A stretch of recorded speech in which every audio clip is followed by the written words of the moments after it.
오늘의 시작 함께 하실래요? 안녕하세요. 세상의 모든 정보 아나운서 전주리입니다. 애플이 AI 기능을 탑재한 새로운 아이폰 시리즈를 공개했습니다. 구체적으로 이용자가 급하게 날려쓴 메모를 다듬어주고 녹음과 번역은 물론 언제 어디서 찍었는지 모르는 과거의 사진까지 찾아준다고 하는데요. 애플 신제품 공개에 대한 시장 반응은 어떨까요? 이런 가운데 중국의 화웨이는 세계 최초로 두 화면이 두 번 접히는 트리폴드 폰을 출시했고요. 이미 AI폰 시장을 선점한 삼성전자는 대규모 할인전에 나선다고 하는데요. 올 하반기 스마트폰 업계의 경쟁은 어떻게 전개될지 잠시 뒤 IT 연구소 코너에서 자세히 살펴보겠습니다. 가계 지출에서 자녀 교육비가 차지하는 비중이 참 크죠. 문제는 아이가 커갈수록 그 비중도 커진다는 건데요. 짠테크 SOS 돈 되는 라디오. 오늘은 재테크적 관점에서 자녀 교육비를 어떻게 마련해야 하는지 알려드릴 예정이니까요. 궁금한 분들 계속해서 함께해 주세요. 저희 방송은 KBS 1라디오 유튜브 채널을 통해서도 실시간으로 시청 참여하실 수 있습니다. 많은 관심 부탁드리면서 KBS 세상의 모든 정보 지금 시작합니다.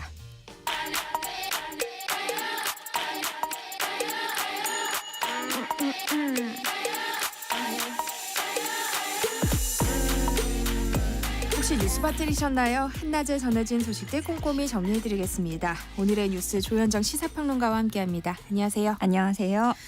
네, 이른바 응급실 뺑뺑이 사태가 계속되면서 시민들의 불안감이 커지고 있는데요. 이번에는 충북 청주에서 생후 4개월 된 아이가 탈장 치료를 받지 못해서 130여 킬로미터나 떨어진 서울로 이송되는 일이 있었어요. 네, 지난 8일 오전에 생후 4개월 된 아기가 탈장과 요로 감염 증세를 보였습니다. 그 전날에 고열이 있어서 인근 어린이병원에 입원을 했다가 탈장 증세 보이면서 더 큰 병원에서 수술이 필요했던 그런 상황이에요. 그런데 병원 10곳에서 거부당한 뒤에 3시간 만에 서울로 옮겨져서 겨우 수술을 받아야만 했습니다. 소방당국이 처음에는 충북 소재 병원 2곳에 연락을 했는데 안 됐고 대전, 충남에 이어서 그리고 경기도 지역까지도 8곳에 응급실 이송을 요청을 했지만 거절당했고요. 모두 소아외과 전문의가 없었습니다. 소방당국 측에서는 소아외과와 비뇨기과를 같이 진료할 수 있는 병원을 찾기가 어려운 상황이었다고 전했고요. 그런가 하면 이제 응급의학과 전문의들은 지금 전공의가 없던 원래 전공의들이 이탈을 한 거잖아요. 근데 원래부터 전공의가 없던 수련병원이 아닌 경우에도 99%가 근무 강도가 올랐다고 답을 했습니다. 환자 분산을 시행하다 보니까 아무래도 2차 병원으로도 가고 이렇게 다른 병원으로 가는 풍선 효과 때문인 것으로 보여지고요. 대한응급의학의사회 비대위는 매번 정부가 통계로 말하는 응급의료기관 99%가 운영 중이라는 말은 거짓된 눈속임 통계다라면서 지금의 응급실 위기는 추석 때 되면 더 심각해질 것이라고 경고했습니다. 네, 이런 상황에서 응급실에서 근무하는 의사들의 실명을 악의적으로 공개한 블랙리스트가 등장해서 논란이 일고 있어요. 네, 이게 의사들이 만든 것으로 추정된 한 사이트예요. 사이트 이름은 감사한 의사 명단이고 여기에 응급실 부역이라는 제목으로 각 병원별로 근무 명단이 게시됐습니다. 기존에도 이 사이트가 운영자가 제보를 받은 다음에 의사 정보를 모은 뒤에 매주 업데이트를 하는데 이번에 응급실 명단이 또 새롭게 올라온 거예요. 그 내용에는 누구누구 선생님 감사합니다. 불법 파업 중단하고 환자 곁을 지키시기로 결심한 것 감사합니다. 이렇게 하면서 그 의사 실명 다 적혀 있고요. 그러면서 또 복지부 피셜 응급실 의사가 부족한데도 응급의료는 정상 가동 중이고 이것을 가능하게 큰 도움 주신 1급 520만 원 근로자분들의 진료 정보입니다. 인근 지역 응급 상황에 처한 국민들에게 큰 도움 되리라 생각합니다. 이런 표현이 적혀 있는데 굉장히 조롱조라고 할 수 있죠. 군의관 공보위들 이름도 마찬가지로 올라와 있는데 뭐라고 또 설명을 해놨냐면 8명 중 7명이 병원에서 쓸모없다고 해서 대체자 없이 지자체로 복귀한 와중에 유일하게 병원에서 쓸모를 인정받아 기간을 연장한 정말 감사한 선생님입니다. 이렇게 비꼬았고요. 네. 또 그 외에도 불륜이 의심된다, 탈모가 왔다, 퉁퉁하고 정돈되지 않은 머리, 사이코 성향 이런 식으로 굉장히 악의적인 표현들이 달려 있었고, 혹은 학교 다닐 때 학교 폭력을 당했다더라. 뭐 언제 신혼여행 갔었고 출산휴가 언제 갔고 아버지 이름은 뭐고 이런 굉장히 상세한 개인정보가 담긴 경우도 더러 있었습니다. 정부는 이 사태를 언급하면서 환자 생명을 지키는 의사들을 위축시키는 용납할 수 없는 범죄 행위다 이렇게 규정을 했고요. 일부 군의관은 대인기피증까지 겪으면서 고통스러운 시간을 보내고 있다는 게 복지부 설명입니다. 복지부는 경찰에 수사를 의뢰한 상황입니다. 의료 공백에 대한 우려가 이렇게 커진 상황에서 대통령 비서관이 강원 지역 핵심 의료기관에 대한 현장 점검에 나섰는데요. 의료진 반응이 냉담했던 모양이에요. 네, 맞습니다. 이 대통령 비서실 1급 비서관하고 행정관 등 2명이 찾아갔어요. 강원대병원 같은 경우에는 지금 전문의가 없어서 응급의료센터 성인 야간 진료가 무기한 중단된 상태입니다. 그런데 이제 공무원들이 갔는데 분위기가 그렇게 썩 좋진 않았던 것 같아요. 현장을 살펴본다고 하기는 하는데 병원에서는 사실상 인력 충원이 되지 않고서는 이거는 근본적인 해결이 될 수 없다라는 입장인 거고 정부 대응에 실망감을 드러내기도 했습니다. 그리고 병원 측에서는 지금 파견된 군의관들이 모두가 한 명도 빠짐없이 각 부대로 복귀하기를 희망하고 있다고 얘기를 하면서 대책을 마련해달라 이렇게 요청한 것으로 전해집니다. 지금 강원대병원에는 6명 보냈거든요. 근데 이렇게 되면 모두가 파견이 취소가 되는 겁니다.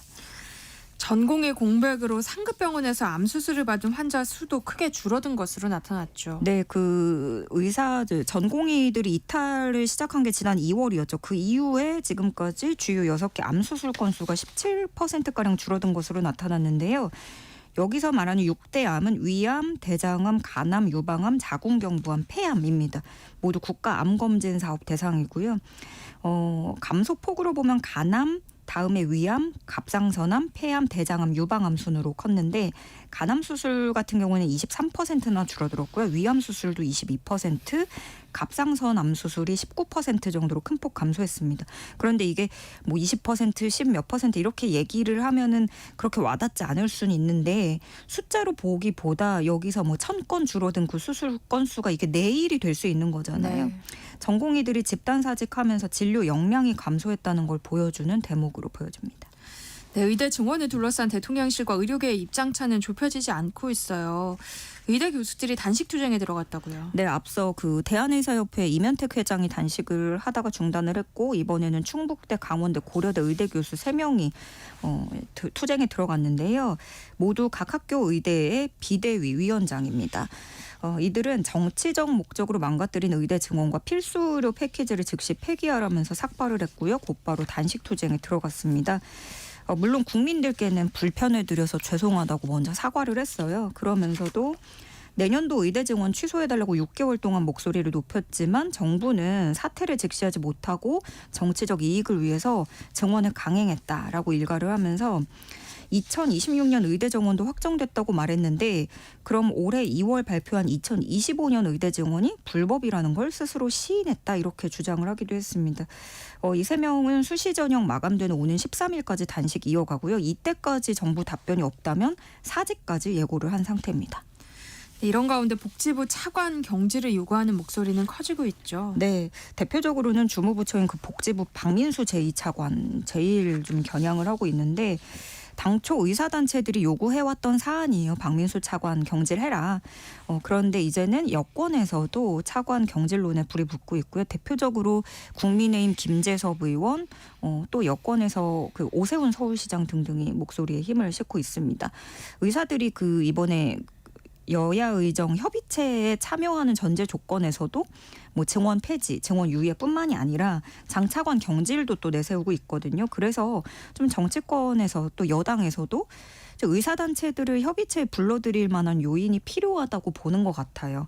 사과를 대통령이 이제 나서서 사과를 할 수 없다면 경질이라는 모양으로 취해주는 게 차선의 그림이라는 건데 다만 아직까지는 대통령실은 그럴 일이 없다라고 일축을 했고 또 한편으로는 대통령실이 분명히 안 한다고 잘라 말했는데 여권에서 반대로 경제를 요구를 하면 이게 당하고 좀 엇박자를 내는 것처럼 비춰지거나 또 지금까지 의료개혁을 드라이브 해온 차관을 자르면 일부 혼선을 또 가져올 수 있다 이런 반박도 나오고는 있습니다.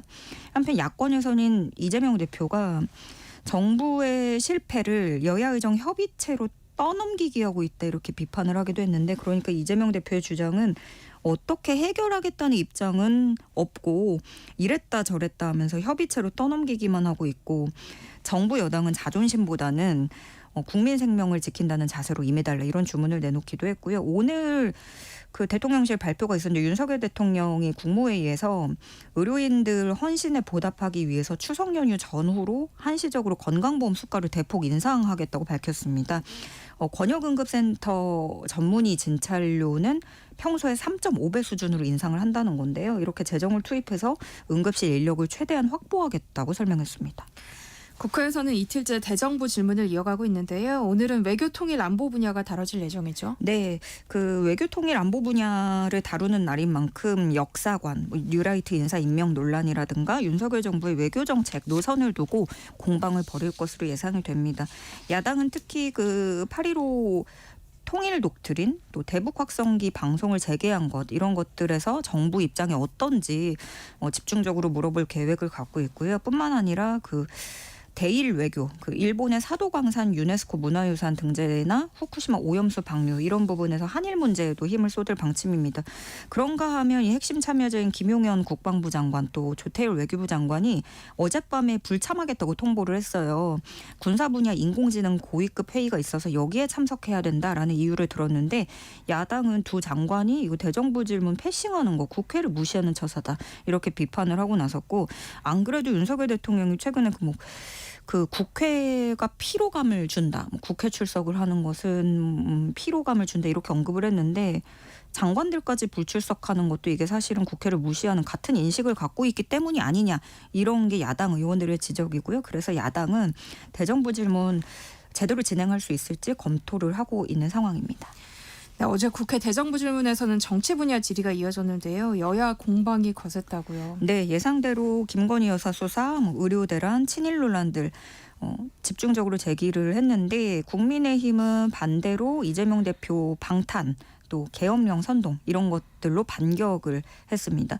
민주당은 특히 좀 김건희 여사가 국정에 개입하고 있다는 의혹을 집중적으로 제기를 했는데 이 도중에 방어하는 한덕수 총리하고 야당 의원들 언쟁이 격화되면서 우원식 의장이 중재에 나서기도 했었습니다. 야당이 의료대란 제기를 하니까 한덕수 총리는 이 의료계 뺑뺑이는 10년 전부터 엄청나게 있었다. 그리고 도리어 이게 힘든 작업이니까 어려운 결정을 안 했던 과거 정부들에게도 책임이 있다 이런 주장을 펼쳤고요.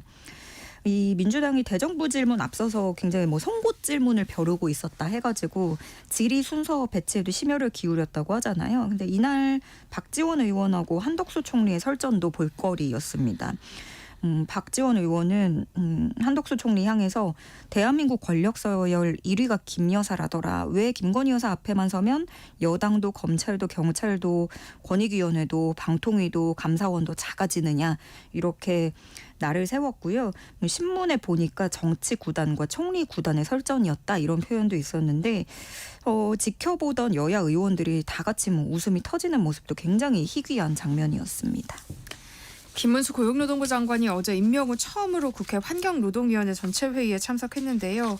김 장관이 과거 발언에 대한 사과를 끝내 거부하면서 파행을 빚었다고요. 네, 어제 국회 환경노동위원회 전체 회의였는데요. 야당에서는 김문수 장관 임명 자체를 받아들일 수 없다라는 거예요. 청문보고서 채택조차 되지 않았는데 장관으로 앉아버렸다 이런 주장을 하는 거고 또 앞서 김문수 장관 발언이 그 일제강점기 우리 국민들의 국적은 일본이었다 이런 말을 했었잖아요. 여기에 대해서 사과하라는 요구가 있었습니다. 그러자 김문수 장관은 학술적인 정리가 우선 필요하다라면서 사과를 거부했어요. 그러니까 또 야당 의원들은 이거 계속 회의를 해야 되는 건지 회의감이 든다라면서 정회를 요청했습니다.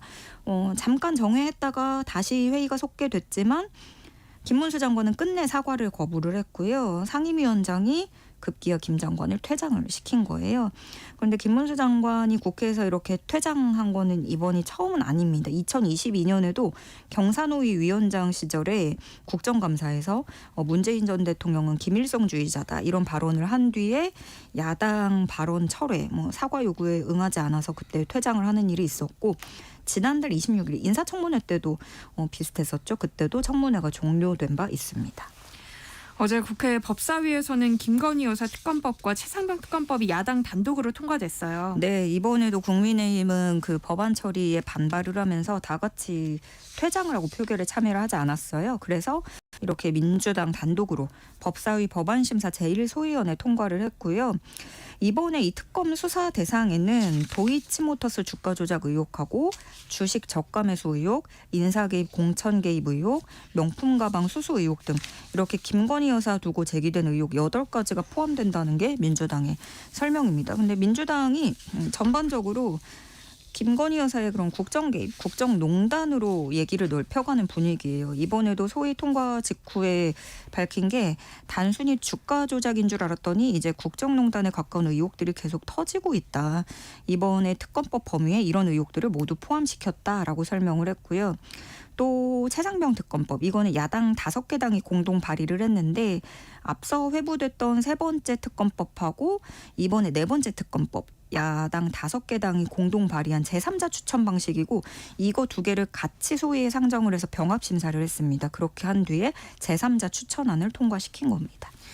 여당과 대통령실의 반응도 살펴봤으면 하는데요. 예, 여당은 퇴장한 만큼 즉시 반발을 내놨습니다. 어떤 주장이냐면 특검법 수사 대상이 부당하고 모호하다는 주장을 펴고 있어요.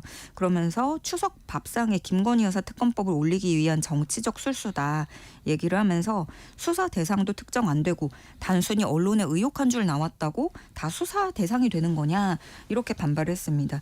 대통령실 입장도 나왔는데요. 도이치모터스 건이라고 한다면 과거 문재인 정부가 2년 동안을 탈탈 털었는데 기소는커녕 소환도 못한 사건이다. 그걸 가지고 다시 끌어내는 것이고 이중 조사로도 인권 침해도 있었다라는 주장을 펴고 있는 거고요.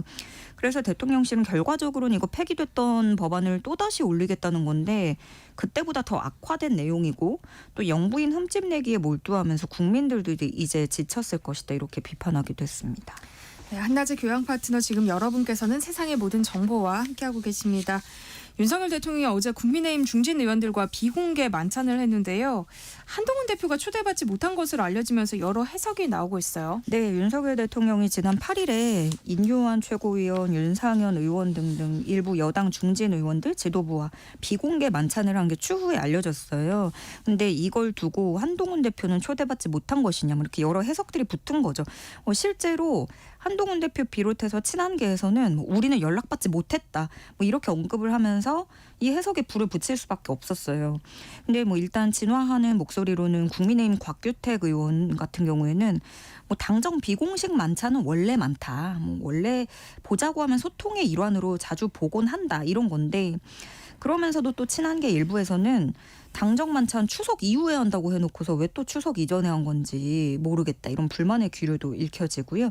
대통령실은 일단 한동훈 대표 등과의 만찬은 추석 이후로 예정돼 있다. 그때 또 할 거다. 이렇게 덧붙였습니다. 근데 일단 이번 만찬은 개별 의원들이 요청을 해서 그런 거기 때문에 큰 의미를 두지 않겠다라는 분위기도 읽혀지는데 다만 또 지금 의대 정원 유예를 두고 이견을 보이기 때문에 그것 때문에 만찬이 불발된 게 아니냐 이런 눈초리도 나오고 있습니다. 네, 조현정 시사평론가와 함께했습니다. 고맙습니다. 고맙습니다. KBS 1라디오 세상의 모든 정보 함께하고 계신 지금 시각은 12시 39분입니다. 이 시각 교통정보 알아봅니다. 이 시각 교통정보입니다. 도로 곳곳으로 작업 구간이 많습니다. 또 초석 연휴 전주여서 이동량도 많은데요. 우선 서울시내 간선도로 올림픽대로 공항 쪽입니다. 방화대교에서 행주대교 부근 1차로에서 추돌 사고나 처리하고 있고요. 더 지난 암사대교에서 천호대교 부근 1, 2차로에서는 차선 도색 작업으로 부근 정체가 극심합니다. 고속도로는 수도권 제일순환고속도로 일산에서 판교 쪽 계양 부근 6차로에서 사고나 처리하고 있고요. 계양에서 송내까지는 6km가량 정체도 이어지고 있습니다. 서울 양양고속도로 양양 방향은 남양주 유금소 부근 3차로에서 도로 관련 작업으로 덕소 3패 나들목에서 남양주 유금소까지 정체 이어지고 있고요. 청주 영덕고속도로 영덕 방향은 낙동 분기점 부근 2차로에서 화물차 관련 사고나 처리 중입니다. KBS 교통정보센터에서 김민혜였습니다.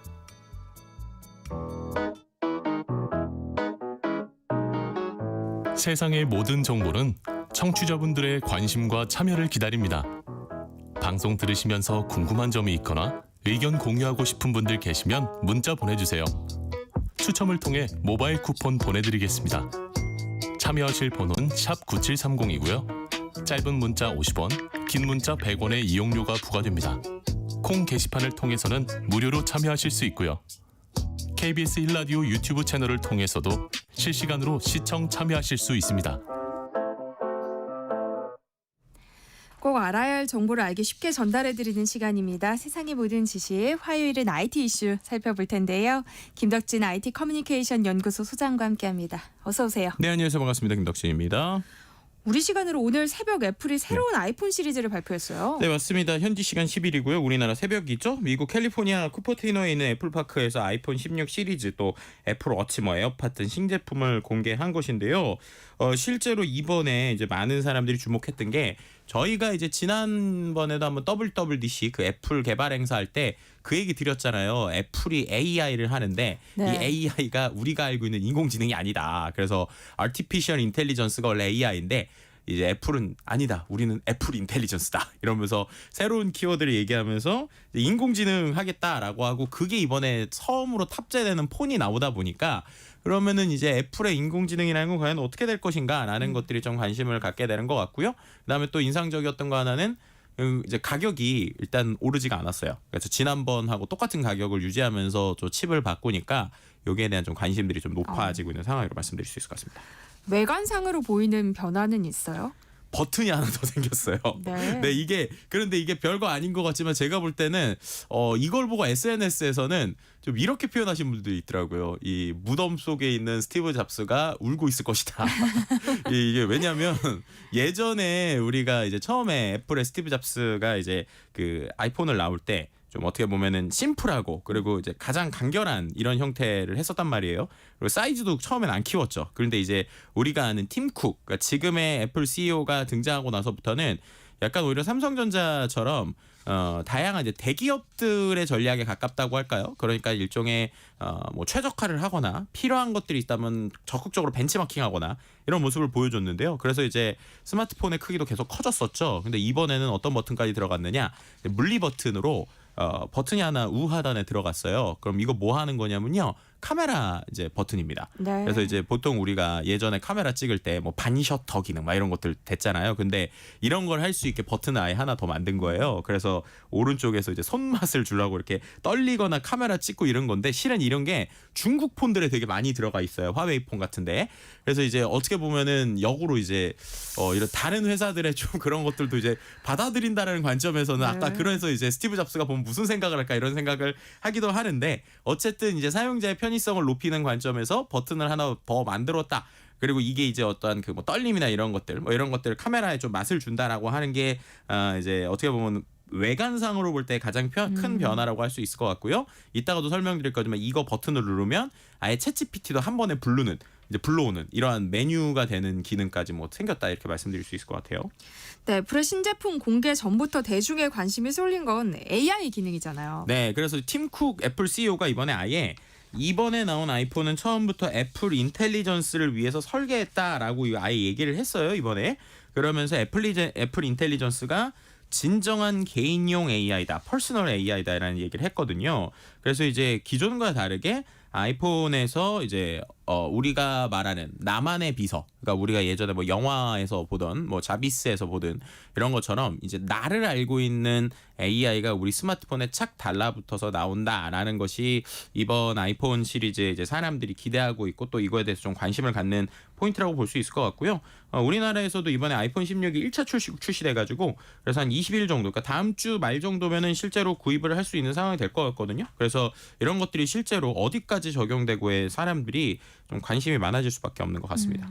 지금 말씀하신 그 AI 기능들이 스마트폰에서 구체적으로 어떻게 활용될 수 있는지 궁금해요. 예를 들면 이제 스마트 메모 같은 게 있죠. 근데 이제 여기에서 몇 가지 기능 같은 경우에는 이미 그 우리가 알고 있는 갤럭시에서도 좀 적용이 돼요. 근데 이제 애플이 갖는 특징이라는 건 이런 것들을 이제 어떻게 보면 아이폰이라는 것 자체도 그렇고 아이패드도 그렇고 애플이 이제 삼성과 구글하고 다른 거는 애플은 기계도 만들고 앱도 만들고 서비스도 만들고 플랫폼도 하잖아요. 그리고 이제 실제로 이제 스마트폰용 앱을 다른 회사들도 많이 만들지만 특히나 아이폰에는 애플에서 만든 앱들이 되게 많아요. 이제 그러다 보니까 그 앱들이 이제 좀 연동이 잘 되는 네. 거죠. 그래서 이제 예를 들면 메모 같은 경우에도 뭐 급하게 이제 작성을 했어요. 메모를. 그다음에 이걸 초대장으로 바꿔줘. 이렇게 하면 아주 이제 깔끔하게 이제 변환을 시켜주는 거예요. 근데 이게 글자뿐만 아니라 뭐 이미지 같은 경우도 같이 들어가는 뭐 이런 형태가 될 수 있을 것 같고요. 맞춤형 이모티콘. 그러니까 뭐 얘가 예를 들어서 텍스트를 쳤을 때 그 텍스트에 맞는 이모티콘을 갖고 오게 하는 거죠. 근데 이런 기술도 이제 하나씩 따로 떼면 이미 다른 데 있긴 있어요. 예를 들면 요즘에 우리나라 카카오톡 같은 경우에도 뭐 예를 들면 유료이긴 하지만 이모티콘을 무제한으로 쓸 수 있는 걸 그 가입을 하면 내가 어떤 글자를 썼을 때 어울릴 만한 거기는 또 되게 막 애니메이션 같은 이런 것도 네. 같이 보여주잖아요. 그래서 이런 기능들도 있고 근데 이제 이게 되게 중요한 건데 지능형 사진 관리라는 게 들어가요. 이게 무슨 말이냐? 이 말씀드린 것처럼 이 아이폰 안에는 사진 앱도 애플 거잖아요. 그러니까 시리 음성도 애플 거잖아요. 그러니까 거기다가 예를 들면 야 나 어제 그 우리 아들이랑 지금까지 수영했었던 사진 한 2년 전에 수영했던 사진 좀 찾아줘라고 하면 이제 사진을 준다는 거예요. 그러니까 이런 것들이 어떻게 보면은 이제 나만의 개인용 서비스가 된다라고 하는 거에서 이제 제일 놀라운 거라고 보시면 될 것 같고요. 그다음 뭐 메일을 요약해 주는 거 이런 거는 뭐 챗GPT에도 있는 기능인데 이런 것들이 이제 내 스마트폰에서 좀 편하게 쓸 수 있게 된다. 이게 바뀌는다고 보시면 될 것 같아요. 그리고 이제 시리 그러니까 우리가 말하는 이제 말하는 비서인데 아직까지 이 시리가 지금까지 애플 인텔리전스 이번에 나오기 전에는 그렇게까지 똑똑하진 않았거든요. 맞아요. 해봤자 뭐 알람 맞추고 몇 시야, 뭐 날씨 어느 정도 이 정도인데 이런 것들에 대해서 이제 맥락을 이해한다는 거예요. 그래서 맥락을 이해한다는 건 제가 뭐 말을 하다가 중간에 말을 끊었어요. 그다음 또 얘기를 해요. 그러면 아까 얘기했던 거랑 이어서 기억을 하니까 어느 정도 실제 사람 비서와 조금 비슷해지고 있다. 뭐 이런 것들이 좀 들어가고요. 복잡한 질문을 막 했어요. 그럼 그거에 대해서도 1단계는 이렇게 하시고 2단계는 이렇게 하시고 이렇게 되고 그다음 이게 이제 가장 흥미로운 부분인데 화면의 내용을 이해한다는 거예요. 그러니까 내가 지금 예를 들면 앱을 킬 때 예를 들면 앱도 여러 화면이 있을 수 있잖아요. 근데 특정 화면을 놓고 야 이거 어떻게 해야 돼? 라고 하면은 이 사용자 동의 안에 얘가 이 화면 안에서 지금 사람이 뭘 하고 있는지 인지하는 거예요. 그럼 그 안에서 뭘 할 수 있느냐? 이거를 보고 동작을 도와주는 거죠. 뭐 예를 들면 이럴 수 있겠죠. 제가 앱 화면이 있어요. 근데 야 나 지금 그 뭐 예를 들면은 뭐 특정 앱 실행시켜야 되는데 그 앱이 어딘지 모르겠어. 그럼 얘가 거꾸로 주인님 앱이 너무 많아서 못하는데 요 세 번째 화면에 5번째 아이콘이 지금 원하시는 그거예요. 그럼 이제 누를 수 있게 해준다거나 이런 식으로 되는 것들이 있고요. 그 다음에 이제 시리를 통해 가지고 이 챗GPT랑 또 연동성이 되게 높아집니다. 네. 이거 같은 경우는 지난번에 한번 저희가 WWDC 얘기할 때 한 건데 네. 이제 애플이 이제 자기네들의 그 이제 AI만 쓰는 게 아니라 자기들이 부족한 것을 협업을 통해서 하는데요. 그래서 오픈 AI의 챗 GPT가 아예 이 서비스에 붙어요. 그러면은 아까 말씀드린 대로 뭔가 시리한테, 그러니까 그 애플에 있는 음성 AI한테 질문을 하는데 얘 답변이 시원치가 않아요. 그럼 시리가 먼저 뭐라고 그러냐면 제가 추가적인 내용을 챗 GPT한테 물어볼까요? 이렇게 얘기하면 물어봐라고 하면 얘가 알아서 챗 GPT한테 접속을 해서 질문에 대해서 뭔가 답변을 받고 저한테 주는 형태니까 이런 형태의 비서가 두 가지가 연결된다라는 면에서 좀 특징적이라고 볼 수 있죠. 우리 일상에 AI가 조금 더 가까이 다가온 느낌이에요. 네, 그리고 이런 것들이 이제 가장 임팩트 있을 거라고 제가 생각하는 건 앞서서 이제 물리 버튼으로 카메라 버튼 따로 뺐다고 그랬잖아요. 네. 그래서 이들의 사용자 시나리오가 어떻게 되는 거냐면 카메라로 주변을 비추면 관련 정보를 즉시 제공해 주는 거예요. 예를 들면 제가 파리에 갔어요. 그래서 처음에 잘 몰라요. 근데 프랑스 파리에서 제가 예를 들면은 에펠탑을 찍었어요. 그럼 걔가 애플탭에 대해서 설명을 해주는 거예요. 네, 그럼 예를 들면 아까처럼 화면에서 그 물리 버튼 누르고 사진 찍고 이거 뭐야?라고 하면 저게 뭐 예를 들면 에펠탑인데 저게 이번에 뭐 월드컵이 올림픽을 인해서 오륜기를 항상 붙여놨다. 저기 가시면 뭐가 있어요? 이런 걸 얘기해주거나 아니면 식당에 들어가야 되는데 잘 몰라요. 그러면은 식당 바깥에 그냥 사진을 찍는 거예요. 그럼 인터넷에는 수많은 이 사진이 있고 리뷰가 있을 거잖아요. 네. 그럼 그걸 연결을 해가지고 이 식당에 들어가면 무슨 메뉴가 좋고 평점이 어떻게 되니까 한번 들어가 보세요. 이런 것들을 그냥 복잡한 메뉴가 아니라 버튼이 눌러져 있는 거에다가 음성으로 하면 되는 이런 구조가 되니까 말씀하신 대로 진짜 우리 일상에서 좀 더 다가온다라고 보시면 될 것 같고요. 또 이런 것도 있죠. 뭐 일상생활에서 뭐 길에 전단지 같은 게 붙었을 거잖아요. 예를 들면은 뭐 뭔가 연극을 해요. 그럼 연극 포스터를 막 보고 찍으면서 야 나 저거 가고 싶은데 저거 시간 좀 예매해봐라고 하면은 아직까지 티켓팅까지 안 해주지만 그 시간을 보고 자동으로 캘린더에 넣어주는 것까지 된다는 거예요. 네, 그러면 제가 예를 들면 공연에 가거나 이거 내가 티켓 예매해놨는데 이거 일정대로 나 캘린더에 넣어줘 하면 이제 넣어주니까 이제 카메라라고 하는 게 결국 사람의 눈의 역할을 해서 그걸 통해서 AI가 우리에게 뭔가를 해줄 수 있으니까 이게 이제 상당히 흥미롭다라고 볼 수 있는 거죠. 우리나라가 이번에 처음으로 아이폰 1차 출시국에 포함이 됐어요. 근데 지금까지 이야기한 AI 기술들이 빠르면 내년 뭐 아니면 26년이 돼야 사용할 수 있을 것 같다고요. 이게 이제 이슈입니다. 그럼 이제 이걸 듣고 많은 분들이 와, 야 그러면 빨리 사고 싶다라고 네. 사셔도 우리나라에서는요 이 기능이 안 돼요. 이게 문제입니다. 왜 그런 거예요? 그러니까 이게 말씀드린 것처럼 기계는 1차 출시국에 포함이 돼서 다음 주 기계는 봤거든요. 그럼 제가 이제 이거 해봐야지 하고 하면 카메라 버튼은 되고 이 GPT를 불러오는 것까지는 아마 될 텐데 아까처럼 맥락 대화는 우리나라에서 안 돼요. 이게 미국에서만 되고 그리고 이번에 이제 2025년에도 그 뭐죠? 그러니까 지금 이게 일정을 보면 미국에서는 10월에 이게 이제 릴리즈가 돼요. 그러면 네. 스마트폰이 나오고 며칠 있다가부터 쓸 수 있다는 거예요. 네. 12월이 되면 영어권 국가인 호주, 캐나다, 뉴질랜드, 남아프리카, 뭐 영국 될 거로 보고 그 다음에 2025년에는 사용자가 비영어권에서 많은 중국, 프랑스, 일본, 스페인어까지 지원한다가 나왔어요. 무슨 말이냐? 우리나라는 그 다음이니까 빨라봤자 2025년 말이나 2026년이 돼야 이런 게 될 수 있다라고 하는 거니까 우리 입장에서 보면은 기계는 새로운 건데 기능은 반쪽짜리일 수 그러니까요. 있다라는 거죠. 근데 왜 이렇게 차이가 나는 거예요? 그러니까 이거에 대해서 이제 많은 여러 가지 논의들이 있는데요. 이제 가장 큰 차이는 예전에는요 어떤 기능이 나오면 그 기능은 그냥 이 하드웨어 중심으로 붙어 있기 때문에 이 하드웨어가 똑같이 나오면 엔간한 건 다 됐어요. 그리고 앱 서비스 같은 경우에도 소프트웨어가 있더라도 예를 들면 영어 버전의 앱이 있어도 AI가 그냥 번역만 해줘서 한글 메뉴로만 만들면 그게 그렇게 컨버전하는 게 오래 안 걸리니까 거의 앱이 동시에 나왔거든요. 근데 AI부터는 무슨 차이가 있느냐? 이 앱을 구동하려면 수많은 데이터를 기반으로 그때그때 답을 해주고 해결을 해줘야 되잖아요. 근데 생각해보시면 챗GPT는 그냥 답변을 해주는데 답변이 좀 틀려도 그냥 사람이 고쳐서 쓰면 되는데 얘는 실제 스마트폰에서 제가 뭔가를 하면 정확한 답변을 주거나 아니면 메뉴를 구동시키거나 이런 게 잘 돼야 되잖아요. 무슨 말이냐? 이거를 손을 보고 최적화를 해야 된다는 거예요. 근데 손을 보고 최적화를 하는데 이 언어 모델 자체가 아시다시피 언어 모델이기 때문에 이 언어별로 특화된 맞춤이 필요해요. 그렇기 때문에 일단 영어권에서는 당연히 이걸 많이 쓰는 거죠. 그러면 이제 그 다음으로 생각해 보면 이렇게 돈을 써서 과연 어디를 먼저 할 것인가? 라고 하면 당연히 인구가 많은데 많이 팔릴 때. 네. 그러면 이제 그 관점에서 보면 대한민국이라는 시장은 그렇게 매력이 없는 거죠. 왜냐하면은 정말 전 국민한테 다 팔아봤자 5천만이고 그리고 또 어떻게 됩니까? 이게 그렇다고 뭐 이 나라에 팔았을 때 엄청 상징적이다라고 할 정도로 우리가 AI 기술이 지금 엄청나다라고 하면 하지만 그것도 지금은 미국 중심으로 흘러가잖아요. 네. 그러다 보니까 이제 우리가 좀 밀리고 있고 이런 것들이 우리가 좀 생각을 해봐야 될 게 그렇기 때문에 AI부터는 단순히 하드웨어가 중요한 게 아니라 하드웨어에 붙어지는 소프트웨어나 플랫폼이나 서비스가 얼마나 중요해지는가 그리고 그 안에서 실제로 언어 간의 차이들이 극명하게 나올 수 있고 그렇기 때문에 우리가 AI에 대한 여러 가지의 기술력을 높이는 게 역으로 말하면 이런 데서도 역차별 안 당하는 이유가 됐다. 왜냐면 우리가 시장이 좁으니까요. 네. 그래서 그런 것들이 지금 여러 가지를 좀 시사하는 바라고 볼 수 있을 것 같습니다. 어쨌든 우리 삶에 AI가 본격적으로 들어오기 시작했다는 점은 의미가 있어 보여요. 네. 삼성은 어떤 대응 전략을 세우고 있을까요? 그러니까 이게 이제 말씀드린 대로 구글과 삼성이 같이 가잖아요. 네. 기계는 삼성이 만들고 운영체제는 구글이 만드는데 실은 구글도 8월쯤에 이런 거 비슷한 걸 이제 발표를 했어요. 근데 거기도 비슷하게 영어권 먼저입니다. 그럼 이제 이 부분에서 삼성이 아무리 기계를 잘 만들어도 그 운영체제인 구글이 이런 서비스를 한국으로 안 해주면 거기서 이제 장벽이 있을 수 있거든요. 그렇기 네. 때문에 최근에 삼성도 이제 삼성 나름의 독자 전략들을 좀 쓰고 있어서 그런 부분에서 조금 더 속도감이 필요하지 않을까라는 것이 지금의 좀 해석이라고 볼 수 있을 것 같습니다.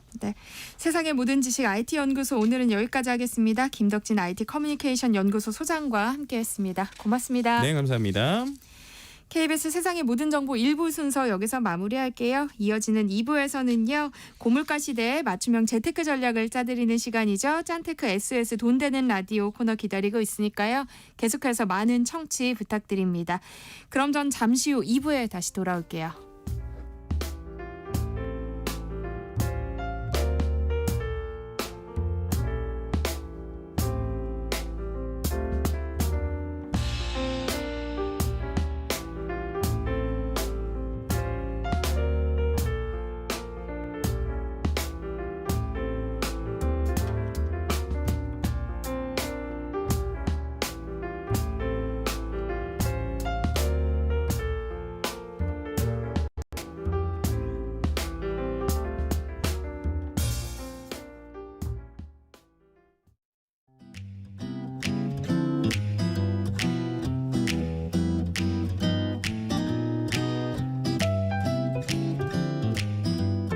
안녕하세요. 바른말 고운말입니다. 자기가 하고도 하지 않은 채 한다든지 알고 있으면서도 모르는 채 하는 것을 가리켜서 시치미를 딱 잡아 떼다 또는 시치미를 따다라고 합니다. 그렇다면 여기서 시치미란 말이 원래 무슨 뜻인지 알고 계시는지요? 이 말은 매 사냥과 관련돼서 나온 겁니다.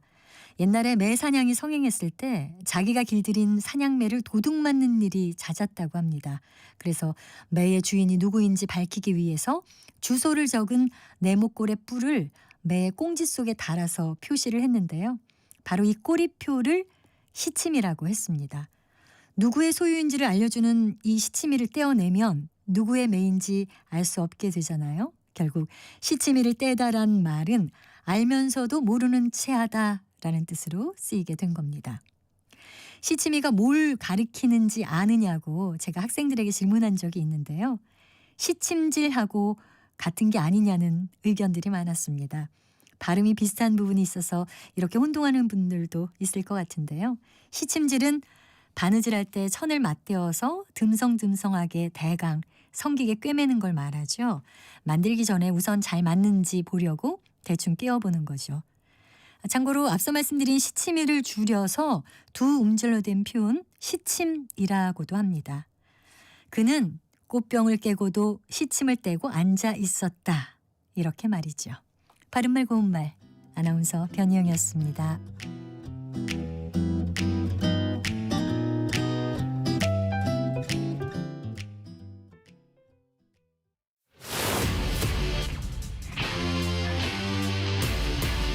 토론에 정답은 없습니다. 토론이 세상을 바꿀 수도 없습니다. 하지만 질문은 새로운 세상을 만들 수 있습니다. 질문으로 올바른 세상을 만드는 첫걸음. 평일 저녁 7시 20분 KBS 열린 토론.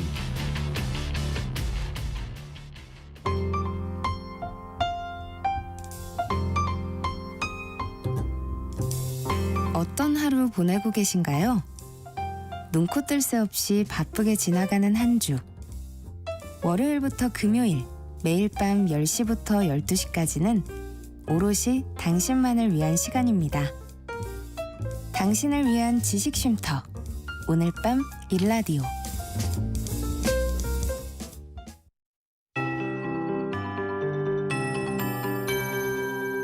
KBS 58분 날씨. 오전에 폭염특보가 확대 강화된 곳이 더 늘었습니다.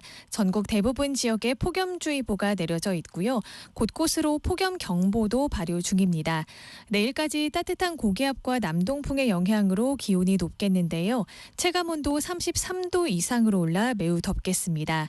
오늘과 내일 서울의 낮 기온이 35도까지 오르는 등 내일까지 폭염의 기세가 이어지겠습니다. 오늘 그 밖의 지역 낮 기온도 대전과 전주가 35 35도까지 오르겠고요. 춘천과 대구 34도, 강릉 33도, 포항 31도로 동해안 지역도 30도를 웃돌겠습니다. 오늘도 대체로 쾌청한 하늘에 구름만 지나면서 구름 사이로 볕이 뜨겁게 내리쬐겠습니다. 그만큼 자외선 지수가 매우 높게 나타나니까요. 야외 활동보다는 실내에 머무르는 게 좋겠고요. 물을 자주 마셔야겠습니다. 제주도에는 오후부터 내일까지 20에서 80mm 이상의 비가 오겠습니다. 바람도 강하게 불겠는데요. 특히 밤부터 시간당 30mm 안팎으로 강하게 내리는 곳이 있겠습니다. 내일은 강원 영동에도 가끔 비가 오겠고요. 전국 곳곳으로 소나기가 지나겠습니다. 모레는 전국 대부분 지역에 비가 오면서 폭염이 잠시 누그러지겠습니다. 현재 서울의 기온은 32.4도, 습도는 57%입니다. 조하늘입니다.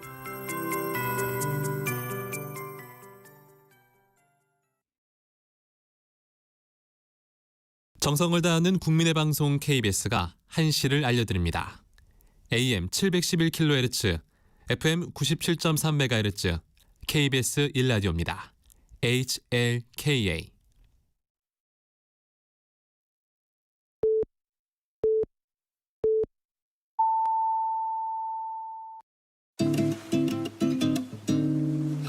나른한 오후를 책임질 영양 만점 지식 비타민. 세상의 모든 정보.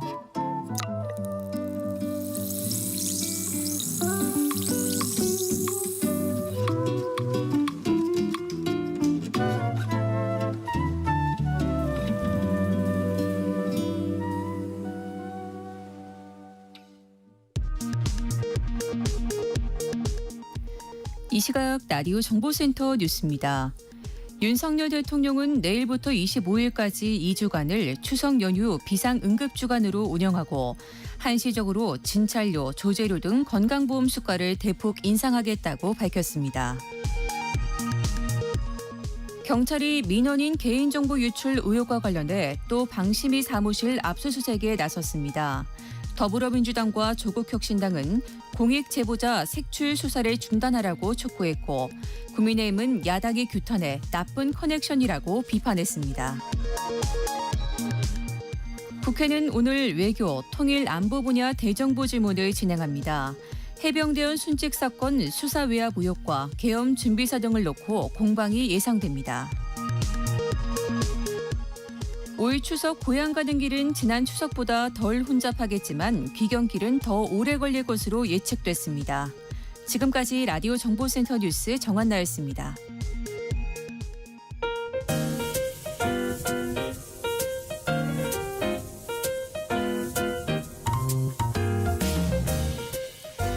정신없이 바쁜 하루, 지금 우리 주변에서 벌어지고 있는 사건, 사고 소식들 한숨 돌리며 살펴보시죠.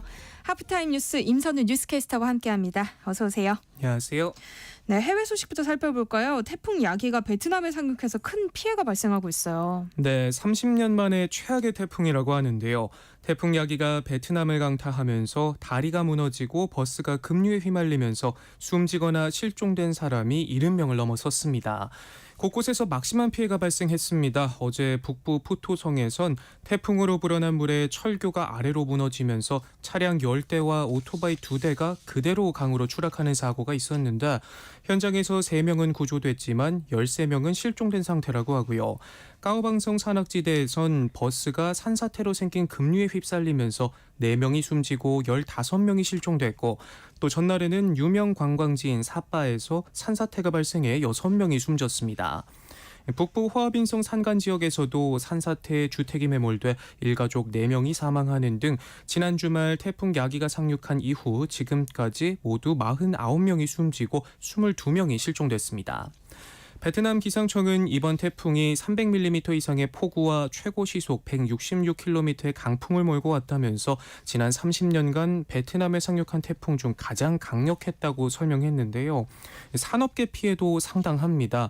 베트남 북부 제2의 도시이자 주요 수출항인 하이퐁시에서는 태풍 피해로 사업체 수십 곳이 이날 조업을 중단했고요.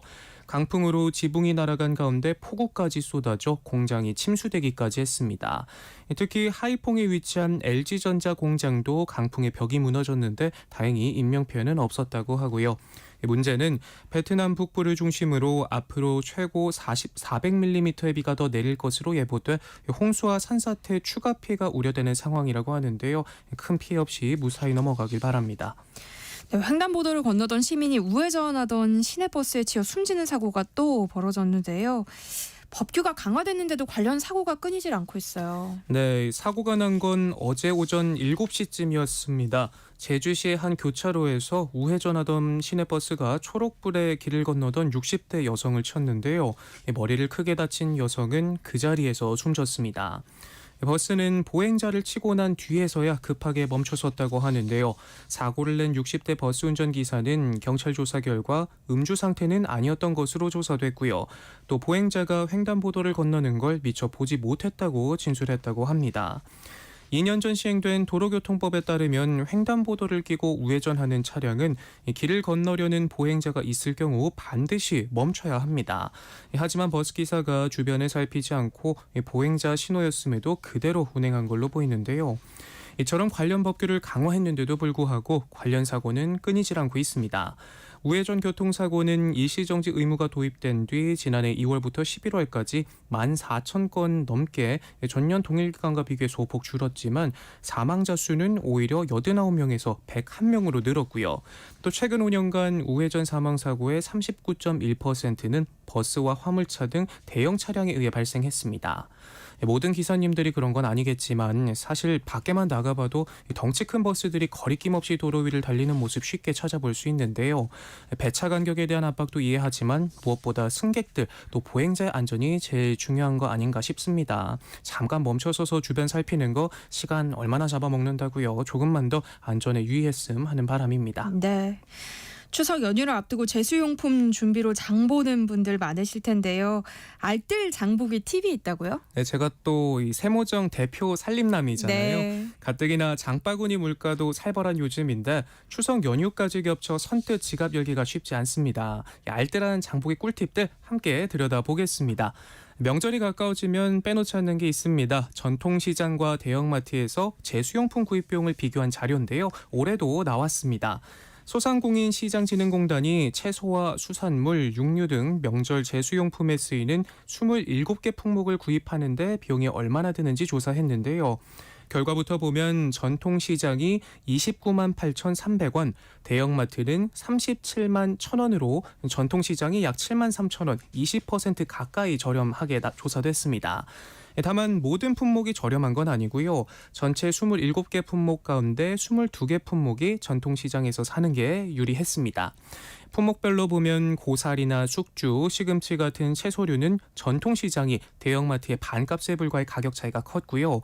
또 조기나 동태포, 황태포 같은 수산물은 36%, 국거리용 소고기나 수육용 돼지고기 같은 육류도 전통시장이 평균 21% 저렴한 것으로 나타났습니다.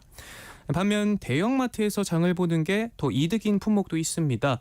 두부의 경우 대형마트에서 사는 것이 40% 넘게 저렴했고요.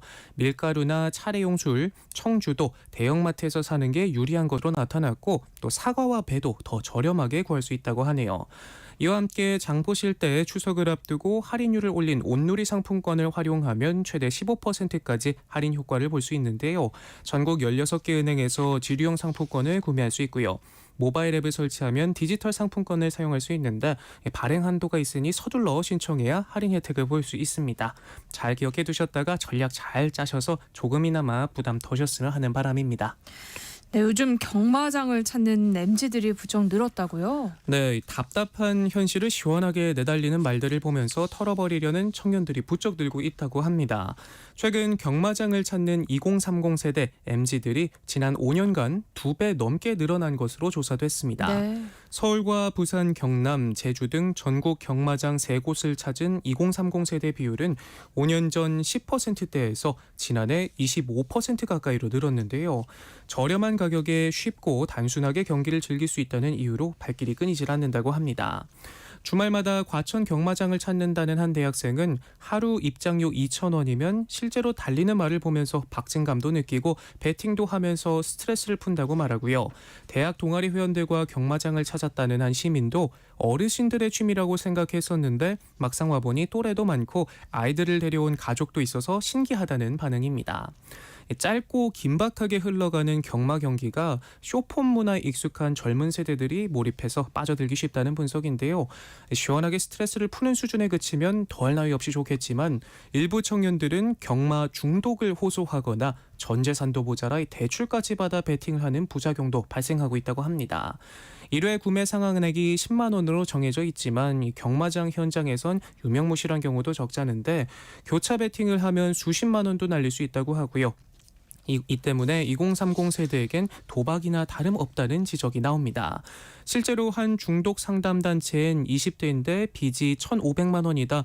부모님이 1,000만 원을 해결해 주셨는데 또 빚을 졌다. 대학 등록금은 물론이고 대출받은 돈까지 모두 잃었는데 멈출 수가 없다. 같은 상담 요청이 수백 건씩 들어오고 있다고 합니다.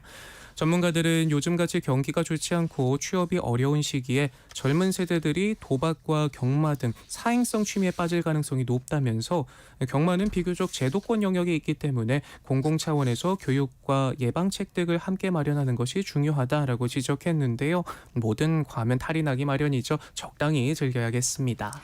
네, 배달 좋아하시는 분들께는 다소 아쉬운 소식인데요. 배달의 민족 구독형 멤버십 배민클럽이 오늘까지만 무료로 제공된다고요. 네, 최근 몇 달 동안 무료로 풀린 배민클럽 때문에 줄기차게 배달시켜 먹었었는데 오늘을 마지막으로 당분간은 좀 줄여봐야겠습니다. 내일부터 구독료를 지불해야 이용할 수 있는 유료화 서비스로 전환된다고 합니다. 지난 5월부터 무료 체험 형태로 제공해 왔는데 반응이 좋았던지 지난달 20일 정식 오픈을 한 차례 미루고 무료 체험 기간을 연장하기도 했는데요. 월 구독료는 3,990원으로 정식 오픈 이후 한시적으로 프로모션가 월 1,990원에 제공한다는 계획입니다. 배민클럽이 유료 전환을 앞두고 있다는 소식에 프랜차이즈 업계와 배달앱 간의 긴장감도 높아지고 있습니다.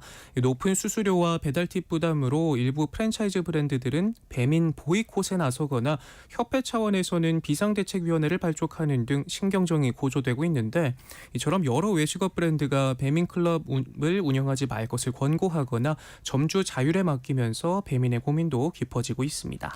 네, 요즘 이렇게 구독형 서비스가 늘어나다 보니까 나도 모르는 사이에 줄줄 빠져나가는 구독료가 상당한 것 같아요. 네, 저도 이 기사를 보고 구독해놓은 서비스가 뭐가 있나 싶어서 한번 들여다보니까 손가락 10개가 꽉 차더라고요. 쿠팡부터 넷플릭스, 네이버 멤버십 다양하게 있는데 네. 저렴한 가격에 아무 생각 없이 하나둘 더 하다 보니 어느새 한 달 구독료만 10만 원 돈이 빠져나가고 있다는 걸 이번에 처음 알았습니다. 가입할 때만 해도 한 달에 커피 한 잔 덜 마시면 되는 정도라고 생각해서 가입했는데 이제는 한 달 내내 커피를 끊어도 구독료를 감당할 수 없는 수준이 된 건데요. 네. 요즘 이렇게 구독 서비스가 가파르게 들면서 구독료에 부담을 느끼는 사용자도 급증하고 있다고 합니다. 구독 서비스를 무한정 늘릴 수 없는 만큼 반드시 필요한 서비스만 남기고 이탈하는 디지털 이민 현상도 자리를 잡아가고 있고요. 구독료에 부담을 느낀 소비자들을 겨냥한 결합 상품들도 등장하기 시작했습니다. KT는 데이터 무제한의 티빙, 지니뮤직, 밀리의 서재 등 OTT와 음악, 도서 플랫폼을 결합한 서비스를 지난달 선보이기도 했고요. SK텔레콤 역시 자사 서비스에 넷플릭스와 웨이브를 함께 구독할 수 있는 결합 상품을 선보이기도 했는데 이용요금제에 따라서 구독료를 최대 13,500원까지 아낄 수 있다고 하네요. 그런가 하면 일부 소비자들은 구독료를 줄이기 위해서 가상사설막 VPN을 사용하기도 한다고 하는데요. VPN을 실행해 구독료가 상대적으로 저렴한 인도나 나이지리아 등 해외 국가로 거주 지역을 바꿔서 아이디를 만드는 일종의 꼼수인데 정책 위반으로 명시돼 있어 적발되면 서비스 이용이 제한될 수도 있다는 점 참고하시고요. 전문가들은 구독 서비스의 경우 락인 효과로 멤버십 혜택이 줄거나 요금 인상이 있더라 하더라도 이용자들이 쉽게 다른 대안을 찾아 돌아서지 못한다면서 소비자들의 신중한 접근이 필요하다고 당부했습니다. 네. 무료로 이용하실 수 있는 저희 공중파 TV나 콩을 더 많이 봐주셨으면 그러니까요. 하는 개인적 바람이 있습니다. 과거 IMF로 힘든 시절 시주함에서 3만 원을 훔친 소년이 어른이 돼서 돈봉투와 함께 참회의 편지를 보내왔다고요. 네, 최근 통도사 자장암 시주함에서 이름이 쓰여 있지 않은 한 통의 손편지와 함께 5만 원짜리로 된 현금 200만 원이 든 봉투가 발견됐는데요. 익명의 남성이 보낸 편지에는 어린 시절 생각이 없었습니다. 27년 전에 여기 자장암에서 시주함을 들고 산으로 가서 통에서 돈을 빼갔습니다. 약 3만 원 정도로 기억납니다. 라고 적혀 있었습니다. 이어 며칠 뒤 또 돈을 훔치러 갔는데 한 스님이 제 어깨를 잡고 아무 말 없이 눈을 감고 고개를 좌우로 저으셨습니다. 라면서 그날 아무 일도 없이 집으로 돌아왔습니다. 라고 덧붙였는데요. 그날 이후 지금까지 한 번도 남의 것을 탐한 적 없이 일도 열심히 하고 잘 살고 있다면서 그동안 오지 못해 죄송하다 사죄의 말을 전했습니다. 그러면서 2세의 탄생을 알린 남성은 아기에게 당당하고 멋진 아버지가 되고 싶습니다. 그날 스님 너무 감사했습니다. 다시 한번 죄송합니다. 라고 글을 끝맺었습니다. 27년 전 소년의 어깨를 따뜻하게 잡아준 스님은 통도사 주지를 역임한 후 지금은 자장암에 기거하는 현문 스님으로 알려졌는데요. 그 인연이 소년에게 삶의 이정표가 돼 성찰의 기회로 작용한 것 같다면서 곧 태어날 아이도 축복 속에 태어날 것이라면서 축원을 전했습니다. 네, 마지막 소식인데요. 세계적인 소프라노 안젤라 게오르규가 이 한국 공연에서 소동을 일으켰어요. 네, 이틀 전 서울에서 열린 오페라 토스카의 끝인사 무대여서였습니다. 붉은색 드레스의 여주인공 안젤라 게오르규는 잠시 모습을 비추더니 인사도 없이 다시 무대 밖으로 나가버렸는데요. 이 황당한 장면은 이날 공연 중 다른 배우가 앙코르로 노래 한 곡을 더 부른 데서 비롯됐습니다. 게오르규는 무대에 나타나 오페라는 독창회가 아니다. 나를 존중해달라며 지휘자에게 항의했고 결국 끝인사마저 거부한 건데요. 이에 객석은 크게 술렁였고 관객들의 야유가 쏟아졌습니다. SNS엔 관객들의 불만이 쏟아지는 가운데 공연을 주최한 세종문화회관은 어제 사과문을 내고 게오르규에게 항의 표시와 함께 한국 관객에 대한 사과를 요청하겠다며 상황 수습에 나섰는데요. 자신에 대한 존중은 바라고 관객에 대한 존중은 어디 간 모습인지 상당히 아쉬운 대처네요. 네, 하프타임 뉴스 여기까지 하겠습니다. 임선우 뉴스캐스터와 함께했습니다. 고맙습니다. 고맙습니다. 내일 점심 메뉴 추천. 귀로 듣는 푸짐한 지식 한 상 어떠세요? 세상의 모든 정보. 아나운서 전주리입니다. 허리띠를 졸라매도 벅찬 고물가 시대 여러분 주머니 사정에 꼭 맞는 맞춤형 재테크 솔루션 처방해드립니다. 짠테크 SS 돈 되는 라디오 한국경제교육원 서영로 원장님과 함께하겠습니다. 어서 오세요. 안녕하세요. 네, 요즘 고물가라 재테크에 관심 갖는 분들 많은데요. 오늘은 어떤 얘기 좀 해볼까요? 우리가 이 코너에서 자녀 교육비에 대한 이야기를 몇 번 다뤘었잖아요. 네. 그래서 제가 방송에서 중장기적으로 투자를 해야 한다 이런 이야기를 자주 말씀드렸고요. 네. 그때 정리펀드, ETF 등 상품의 대략적인 특징을 여기서 알려드렸습니다. 네. 근데 그럴 때마다 구체적인 질문이 많이 들어와서 이번에 자녀 교육비 마련으로 추천했던 투자 상품을 하나하나씩 해보는 시간을 가져볼까 합니다. 네. 그 전에 오늘 특정 상품에 대해 얘기를 나누는데 이런 상품을 홍보하는 것도 아니고 이 상품들을 가입하라는 이야기도 아닙니다. 그래서 많은 사람들이 가입하고 운영하는 상품들이고 그러다 보니 계속 투자금이 유입되는 상품이다 보니 액티브한 거죠. 그래서 지속적으로 상품이 괜찮다고 판단해서 상품 분석을 하는 거고요. 이미 많은 분들은 투자하고 계신 상품이고 방송에서 제가 몇 번 언급한 상품이라서 오늘 좀 자세히 들여다보자는 의미이니 이 점에 대해서 미리 말씀드리고 지금부터 이야기하겠습니다. 네, 그 부분에 대해서 오해 없이 들어주셨으면 좋겠네요. 네, 교육비 등 자녀 미래를 위해서 어떻게 준비하면 좋을까 고심하고 계신 분들 많으실 텐데요. 짠테크 SOS 돈 되는 라디오 서영로 원장님이 도움을 드릴 테니까요. 방송 들으면서 궁금한 점 있으시면 문자로 많이 보내주세요. 참여하실 번호는 샵 9730번이고요. 짧은 문자 50원, 긴 문자는 100원의 정보 이용료 있습니다.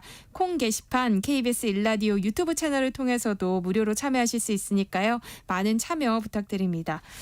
일단 앞서서 얘기한 자녀 교육비 언제부터 준비하면 좋을까요?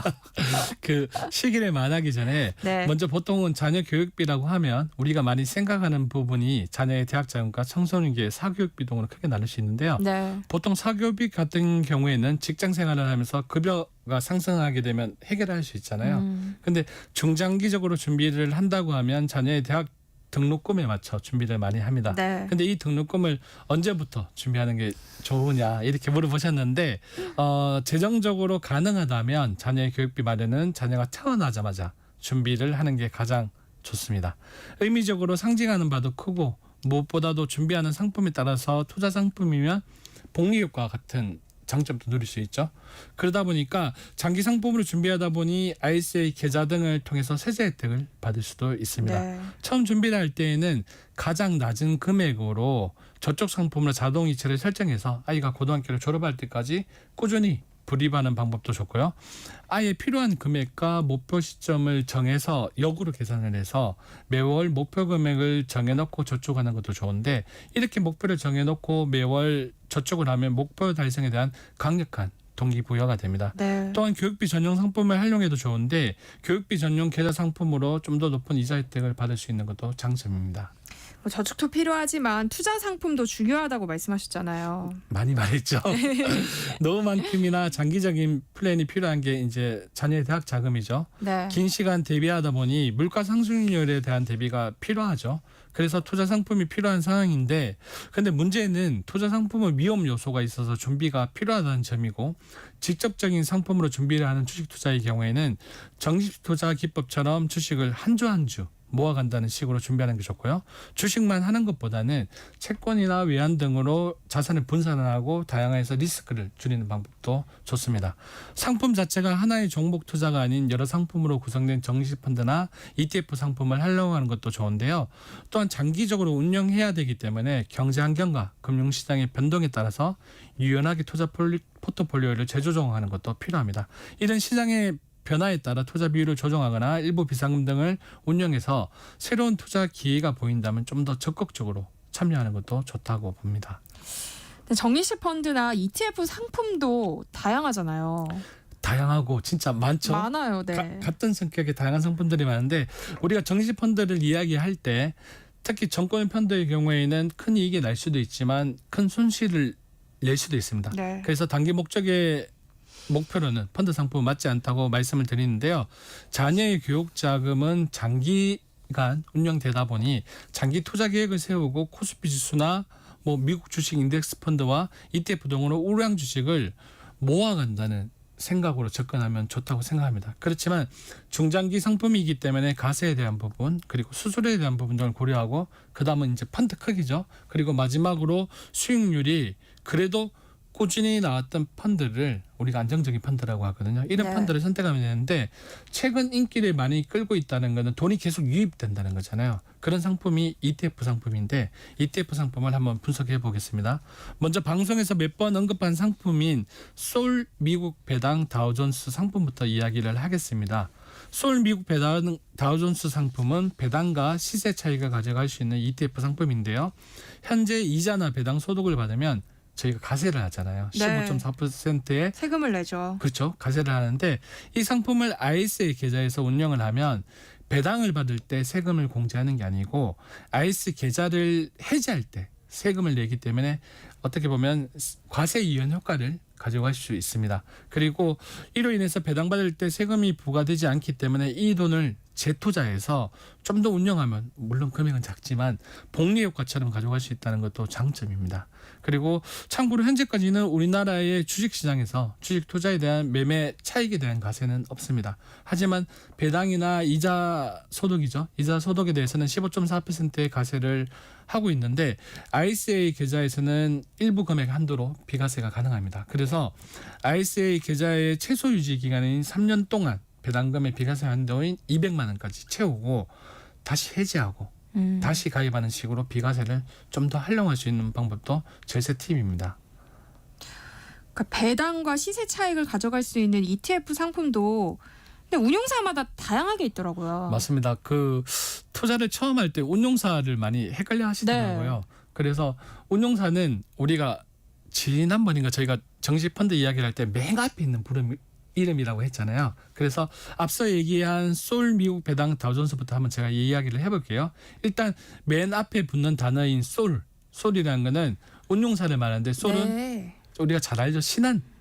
그래서 신한자산운용사가 이 상품의 운용사입니다. 그리고 상품 이름에 미국 배당이란 말이 들어가잖아요. 그래서 이거는 미국이라는 나라에 상장된 회사에 투자하는 ETF 상품입니다. 그러다 보니까 원달러 환율에 따라서 수익률이 또 변동될 수도 있겠죠.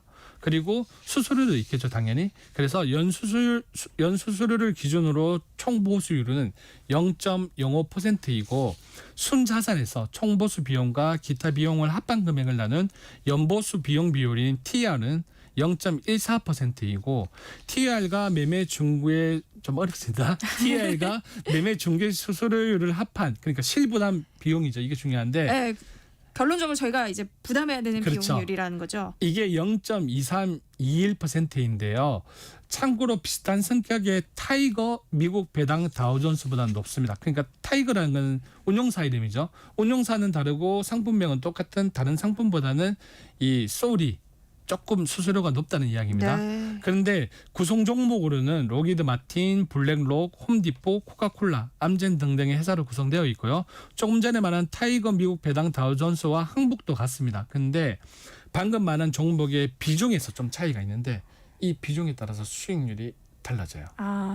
그리고 참고로 타이거 미국 배당 다우존스 상품은 미래에셋이다. 타이거가 미래에셋. 네, 타이거는 미래에셋. 네, 미래에셋을 운영하는 상품이고요. 총보수율은 0.01%이고 TR은 0.08% 그리고 제일 중요한 실부담 비용률은 0.1497%니까 솔보다는 거의 반 정도로 그렇네요. 낮죠. 그래서 나중에 고객은 선택을 해야 되는 고객의 선택입니다. 네. 비중이 다르니까 수익률이 달라집니다. 그리고 솔 미국 배당 다우존스 상품은 현재 3% 중반대의 배당률을 보이고 있는 월배당 지급 ETF 상품인데요. 따라서 ISA 계좌의 상품을 모아간다고 생각하고 투자하면 정말 괜찮다고 봅니다. 그리고 크게 벌 수는 없겠지만 미국 배당 다우존스 상품은 손실이 나기 힘든 구조이기 때문에 무엇보다도 월배당이 꾸준히 지급되고 시세 차익과 더불어서 모아갈 때에는 꽤 매력적이라고 장기적으로 모아갔을 때는 꽤 매력적인 상품이라고 생각이 들고요. 그래서 자녀 교육비에도 좋은 상품이고 연금저축펀드 계좌를 활용해서 노후를 준비하는 상품으로도 개인적으로 추천하는 상품입니다. 그런데 이 타이거 미국 배당 다우존스가 있고요. 타이거 미국 다우존스 30이란 것도 있더라고요. 네. 이거는 뭐가 다른 거예요? 제가 지금 소개할게 네. 방송에서 타이거 미국 다우존스 30에 대해서 이야기한 적이 있는데요. 네. 이 상품 또한 상장지수 펀드인 ETF 상품인데요. 뭐가 다르냐면 미국의 다우존스 산업평균지수를 추정하는 월 배당 ETF 상품입니다. 좀 어렵죠? 그래서 일단 다시 하나씩 풀어볼게요. 그 타이거는 좀 전에 말씀드렸듯이 미래에셋 자산운용사가 운영하는 상품이고요. 이 상품은 미 다우존스 산업평균지수를 추정하는 상품이다 보니 쉽게 말해서 미국에서 가장 큰 회사 30개 회사의 주가를 모아서 지수라는 걸 계산해서 우리한테 수익을 돌려주는 거죠. 그래서 쉽게 말해서 이 다우 지수를 통해서 미국 경제가 잘 돌아가고 있는지 또는 투자자들이 미국 경제에 대해 긍정적으로 생각하고 있는지 체크해 볼 수 있죠. 그리고 이 상품은 그래서 미국에서 가장 큰 회사 30개의 주가가 정말 중요합니다. 그래서 유나이티드 헬스그룹을 비롯해서 애플, 홈디포, 마이크로소프트, 맥도날드 등등으로 구성되어 있는데 쉽게 말해서 미국의 1등에서 30등까지의 회사에 투자한다고 생각하면 좀 이해하기 많이 쉬울 겁니다. 네. 1등에서 30등까지. 그리고 총 보수율인 TR은 0.35%입니다. 좀 높은데요? 앞서 소개한 것들에 비하면? 앞서 소개한 것보다는 약간 높은데 결국엔 우리가 수익이 나야 되잖아요. 그쵸. 그래서 동일한 비슷한 투자 대상에서 수수료율이 낮은 걸 찾고 그다음에 비중 같은 걸 봐서 수익률이 잘 나오는 거를 투자하는 게 좀 더 유리합니다. 그리고 증권사에서 계좌를 개설해서 상품을 매수하면 되는데요.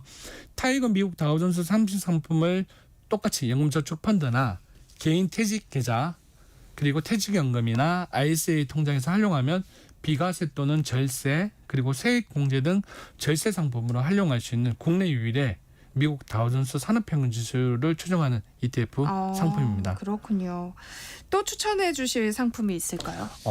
처음에 저희가 배당을 주는 회사에 투자하는 상품을 소개시켜줬죠. 그리고 다우 산업지수에 투자하는 상품도 방금 소개시켜줬고요. 그러면 이제 S&P 500이 남았죠. 그래서 S&P 500에 투자하는 상품도 개인적으로 좋다고 생각이 들고요. 그리고 대표적으로 또 타이거 얘기해서 또 오해하지 마시고 타이거 미국 S&P 500 상품인데요. 타이거가 실험은 SOL도 있고 뭐 삼성도 있습니다. 그래서 이 상품은 똑같이 미래에셋 자산운용사에서 운영하는 상품이고요. 마이크로소프트, 애플, 엔비디아, 메타, 아마존 등등으로 구성되어 있습니다. 9월 5일 기준으로 6개월 수익이 8%가 조금 넘고요. 그리고 1년으로 봤을 때에는 24%.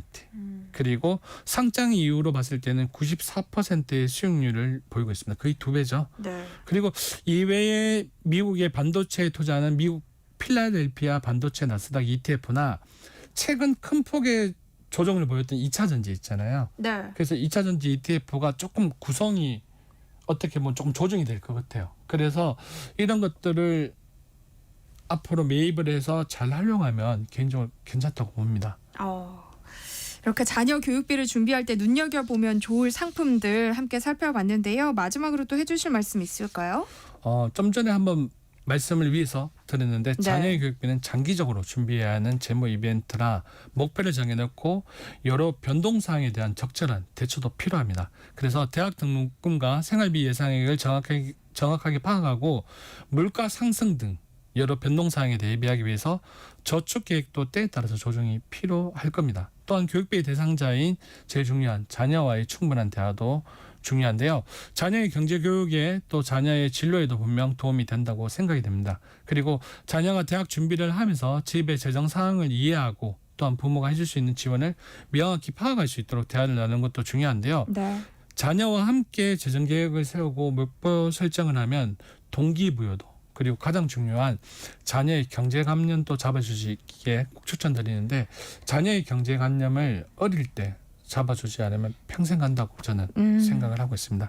그리고 교육비 준비를 할 때 정기적으로 재무점검을 해야 하는데요. 교육 환경이나 서교육비의 변화, 자녀의 장래 희망이 바뀌면 필요한 교육비도 또 달라지겠죠. 그래서 주기적으로 재정 상황을 점검하고 계획을 조정하시는 것도 잊지 마셨으면 좋겠고요. 그리고 자녀 교육비를 마련하기 위한 방법도 중요하겠지만 저희가 일상생활에서 최대한 전력하는 것도 필요하잖아요. 네. 그래서 특히 자녀가 어릴 경우에는 공공교육 시스템을 최대한 활용하는 것도 좋은 전략 방법인데요. 지역 도서관에 가보면 그곳에서 제공하는 다양한 학습 지원과 프로그램이 있습니다. 이런 것들을 활용해서 추가적인 사교육비를 절감할 수 있다고 생각이 들고요. 마지막으로 우리는 투자의 시대에 살고 있습니다. 다들 투자를 이야기할 때 결국 타이밍 이야기를 많이 해요. 어떤 사람은 팔 타이밍, 그리고 어떤 사람은 살 타이밍. 그래서 저한테 누가 타이밍을 물어보면 사는 타이밍은 시간을 두고 조금씩 정립해서 계속 사다 보면 살 타이밍에 대한 고민은 조금 줄어들 거야 라고 얘기를 하고 팔 타이밍을 이야기할 때에는 더 올라갈 것 같을 때 팔아라고 얘기를 해요. 그런데 결론적으로는 이 팔 타이밍하고 살 타이밍을 선택하는 건 정말 어렵습니다. 욕심 때문에 그렇거든요. 그래서 오늘부터 우리 아나운서님부터 포함해서 세모정 식구들은 이 어려운 타이밍을 잡으려고 안 했으면 좋겠어요. 그리고 이 시간부터는 타이밍이 아닌 타임, 즉 장기적인 투자 시간에 투자하는 건 어떨까 싶습니다. 좋은 말씀이네요. 자녀 교육비를 준비할 때 살펴본 좋을 투자 상품들 얘기 나눠보고 있는데요. 관련해서 궁금한 점 있으신 분들 또 고민하고 계신 분들 문자 보내주시면 서영로 원장님과 함께 상담해드리겠습니다. 노래 한 곡 듣고 올게요. 오아시스의 Whatever. 네, 노래 나가는 동안 여러분들이 보내주신 문자 함께 살펴보겠습니다. 4787님, 배당 상품은 목돈이 들어가서 유의미한 거 아닌가요? 저는 자녀 교육비로 매달 5만 원 정도만 넣을 생각인데요. 배당이 너무 적지 않을까요? 하셨어요. ETF 좀 전에 말씀했던 배당 ETF 상품이 100만 원 이상이거든요. 가입할 때. 그래서 5만 원이 적다고 저는 개인적으로 생각을 안 하고요. 5만 원 또 모아보면 1년이면 60만 원이잖아요. 그리고 60만 원씩 3년을 모으면 180만 원이죠. 근데 180만 원의 시드머니가 되었을 때 그때 또 투자처를 골라야 되잖아요. 그래서 작더라도 투자 상품을 조금씩 활용하는 게 좋다고 생각이 들고 저 개인적으로도 5만 원 적다고 생각은 안 합니다. 꾸준히 장기간 하는 게 중요하다고 생각이 듭니다. 이분 말씀은 이제 5만 원씩 먹으려면 지금 말씀해주신 배당 상품은 좀 힘들지 않나 이런 말씀이신 것 같아요. 네, 이때는 맞습니다. 뭘 하셔야 좋을까요? 5만 원이면 금액으로 이건 제 개인적인 네, 생각과 네, 네. 그냥 생각으로 말씀을 드리면 네. 일단 5만 원이라면 전 저쪽부터 먼저 하라 저축 그래요. 먼저. 그게 가장 1순위입니다. 네. 돈 할 때. 그리고 나중에 조금 투자 경험이 쌓인다면 주식을 한 주씩 사보는 것도 괜찮다고 생각이 듭니다. 3247님이요. 방금 말씀해주신 상품들 어떻게 가입할 수 있나요? 하셨어요. 정권사에서 계좌 만들어서 하면 되는데 네. 그 온라인 저 지난번에도 이걸 한번 말씀을 드렸는데 수수료율이 진짜 중요하잖아요. 네. 그래서 온라인 펀드 슈퍼마켓이라고 치면 예전에는 포스였고 지금은 우리 투자증권에서 온라인 펀드 슈퍼마켓을 하는 것 같아요. 네. 어플에 보니까. 그래서 그렇게 들어가서 가입하셔도 괜찮습니다.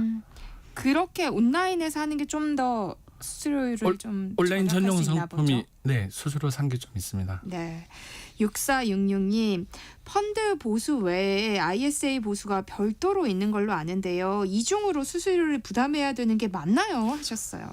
ISA 보수가 따로 있는 것도 있지만 네. ISA 상품을 활용하면 비과세가 되잖아요. 일정 금액까지. 그렇기 때문에 ISA 통장을 활용해 가지고 펀드를 가져가는 게 맞다고 생각이 들고요. 네. 그리고 뭐 이게 만약에 좀 전에 방송에서도 말씀을 드렸지만 노후라는 부분을 생각을 한다면 연금저축계좌 있잖아요. 네. 개인 퇴직계좌도 될 수 있고 뭐 DC도 될 수 있는데 이런 부분을 활용하는 게 맞다고 생각이 됩니다. 2893님이요. 아들 어릴 때 장학적금 들어서 대학교까지 학자금 혜택을 받았어요. 가계에 보탬이 많이 됐던 기억이 나서 딸에게 손녀 이름으로 장기 적금을 추천했습니다. 그런데 기간이 너무 길다고 싫어하던데요. 요즘에는 장기 적금 많이 안 드나요? 하셨어요.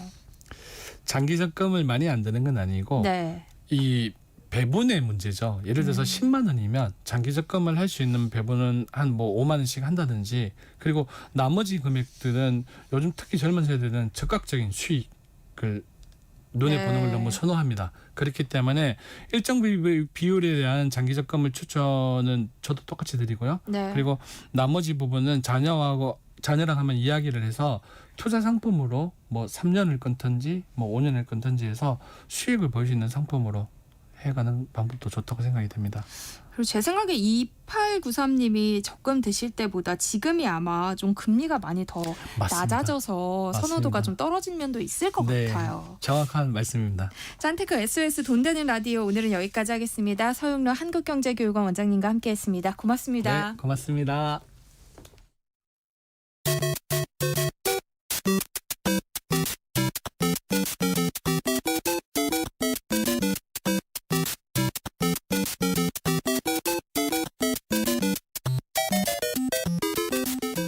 아직도 게임을 그저 놀이로만 보시나요? 인문학적 관점으로 살펴보면 게임 속에 숨어있는 메시지가 보인다고 하는데요. 게임에 대한 오해를 풀고 세대 간극을 좁히는 시간입니다. 해시태그 게임 인문학 이경혁 게임 제너레이션 편집장과 함께합니다. 안녕하세요. 네, 안녕하세요. 이경혁입니다. 네, 오늘은 또 제가 모르는 어떤 게임 이야기를 해볼까요? 오늘은 아마 다른 분들도 많이 모르실 게임일 거예요. 네. 저는 가끔 이제 다음 주에는 무슨 게임을 할까 살펴보면은 달력을 볼 때가 있습니다. 그 달에 출시된 게임이라거나 아니면 특정한 날에 얽힌 게임 같은 것들이 좀 있잖아요.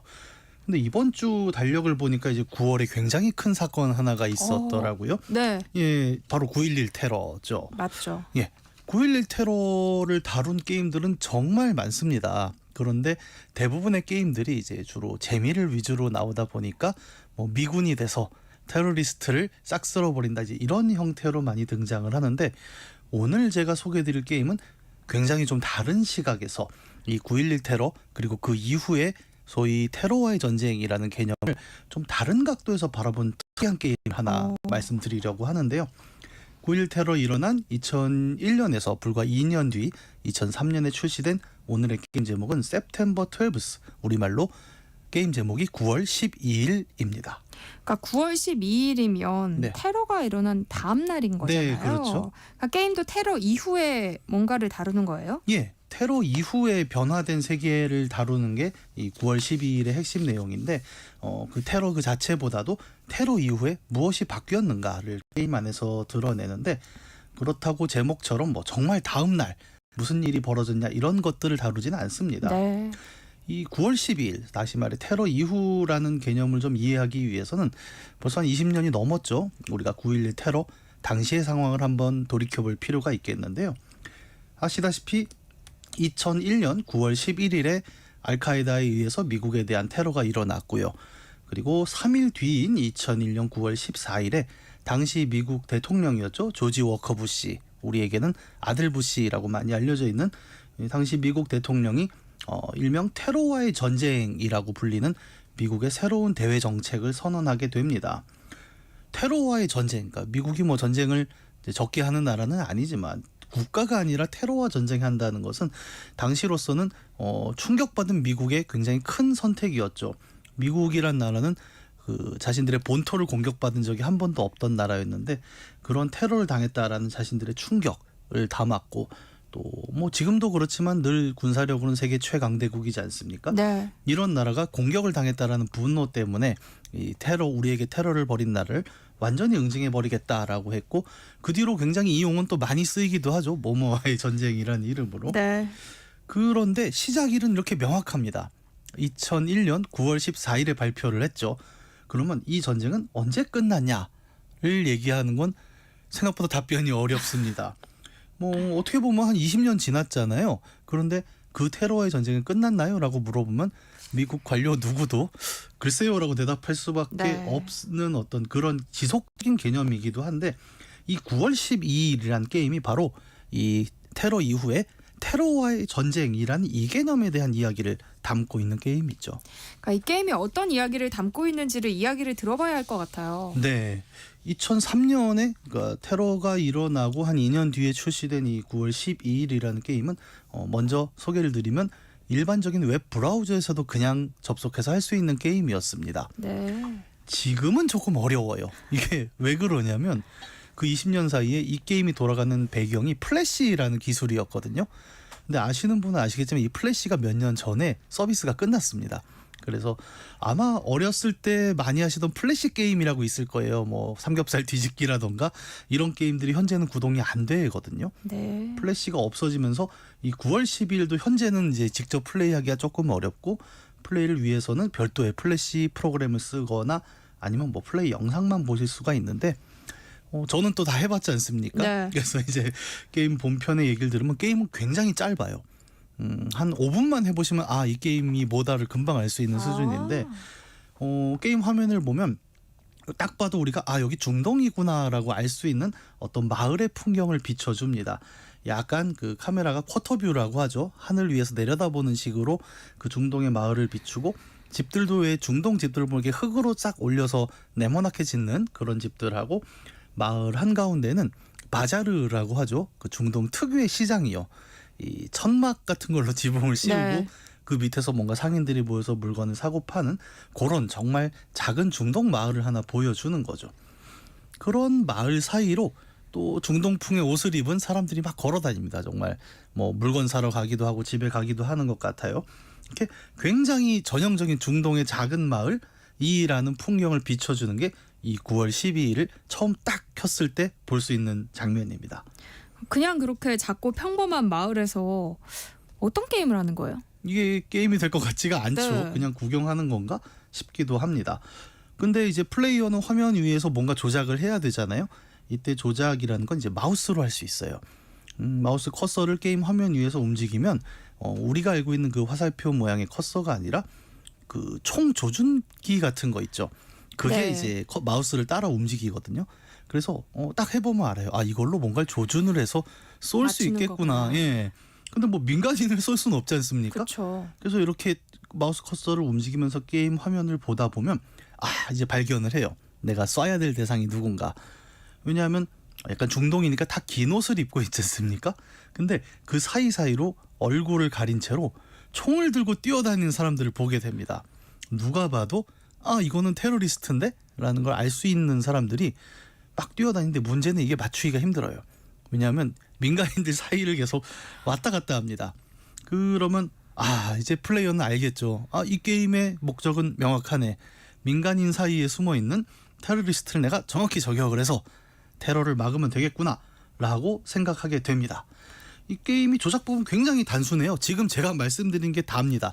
정말 마을 속에 숨어 있는 테러리스트를 저격해라. 뭐 누가 봐도 어렵지 않겠죠. 그러니까 9월 12일이라는 게임은 결국 테러와의 전쟁, 다시 말해서 테러리스트를 응징하는 과정을 다루는 게임이겠어요. 네, 지금 뭐 말로만 들어도 이해가 네. 쏙 될 정도로 굉장히 단순한데 문제는 실제 게임을 해보면 이 테러와의 전쟁이라고 제가 앞서 말씀드렸던 네. 다시 말해 테러리스트를 응징한다는 것이 실제로는 어떤가를 게임이 되묻는 과정을 겪게 됩니다. 말씀드린 대로 커서를 조정해서 뭔가 그 테러리스트를 정확히 조준해서 쏘면 된다고 하잖아요. 근데 이게 다른 게임들처럼 내가 조준을 해서 클릭을 딱 하는 순간에 총알이 나가질 않아요. 그럼요. 한 0.5초 있다가 나갑니다. 네. 그러니까 조준이 정확하게 되질 않아요. 근데 말씀드린 대로 테러리스트는 뛰어다닌다고 했잖아요. 0.5초면 맞추기가 굉장히 힘들죠. 그렇죠. 게다가 이게 총알처럼 이렇게 딱 한 지점을 쏘는 것이 아니라 눌러보면 저도 처음에 너무 놀랐는데 총알 한 발이 나가는 게 아니라 미사일이 날아가요. 그러면 미사일은 사람 하나를 맞추는 게 아니지 않습니까? 말 그대로 미사일이 떨어진 자리에 건물, 뭐 시장, 그다음에 주변의 사람들까지 몽땅 폭발하게 돼버리는 거죠. 그래서 어떤 경우에도 내가 저 테러리스트를 정확히 노려서 쏴요. 그러면 첫째로 제때 나가질 않아요. 그리고 나간 미사일이 총알이 아니기 때문에 한 사람이 아니라 정말 여러 사람에게 공격을 하게 되는 과정을 보는 거죠. 그래서 결론적으로 하다 보면 알아요. 한 1, 2분만 해보면 알게 됩니다. 아, 이거 테러리스트를 맞추는 게 불가능하구나. 이건 거의 불가능한 미션이고 게임을 진행하면 결국 어떻게 되느냐. 계속 미사일이 무고한 시민들, 무고한 민간인의 건물들을 죽이고 파괴하는 이런 결과들을 맞게 되는 거죠. 그러니까 플레이어가 의도치 않게 네. 계속해서 무고한 생명을 공격하게 되는 과정을 겪으면서 네. 생각하게 만드는 그런 그렇죠. 게임이네요. 네, 이제 정확합니다. 네. 해시태그 게임 인문학, 오늘은 9.11 테러 이후를 다루고 있는 게임 9월 12일에 대해서 이야기 나눠보고 있는데요. 게임에서마저 이렇게 무고한 사람들이 피해를 입는다는 게 너무 비극적인 것 같아요. 네, 저도 처음에 이 게임을 소개를 받고 해보면서 이제 저같이 오래된 게이머들은 이런 걸 보면 뭐라고 생각하냐면 뭔가 파해법이 있을 거야. 꼼수가 있겠지 해서 뭐 시간을 당길 수 있는 방법이 있겠지. 예, 뭔가 뭐 이렇게 참 방송에서 그렇지만 뭐 얍삽하게 하는 방법들을 찾으려고 하거든요. 네. 근데 제가 거의 30분 정도 시도를 해봤는데 없는 거예요. 그런 방법이. 그래서 그때 깨달은 거죠. 이 게임은 테러리스트를 쏴서 죽여라가 목적이 아니구나. 네. 결국 게임이 보여주는 방식은 어떤 식으로든 테러리스트를 공격한다는 게 민간인 사상자가 날 수밖에 없는 구조다. 게임은 요 지점을 정확히 그려냈다는 결론에 이르게 됩니다. 더 섬뜩한 건 뭐냐면 그렇게 해서 내가 오폭을 해서 민간인이 죽어버리잖아요. 그러면 그때부터가 이제 이 게임의 본편인 거예요. 네. 민간인 시체가 바닥에 쓰러져 있지 않습니까? 그러면 주변에 가족 혹은 친지로 보이는 사람들이 몰려와요. 그래서 다 같이 거기서 펑펑 웁니다. 그리고 울고 끝나는 게 아니라 이 사람들이 일어서서 옷을 갈아입어요. 테러리스트 옷으로 갈아입고 네. 총을 들게 되는 거죠.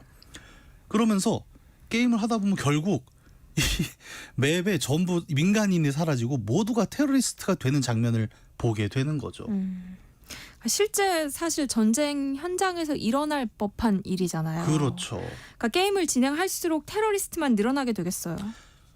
이게 그래서 앞서 말씀드린 대로 9.11 테러 이후에 나온 다른 게임들과 굉장히 다른 면에서 충격을 줬던 게임이기도 합니다.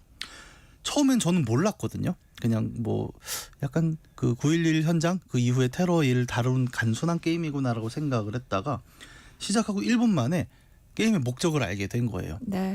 이거는 나로 하여금 뭐 테러리스트를 잡으라고 만든 게임이 아니구나를 깨닫게 되는 거죠.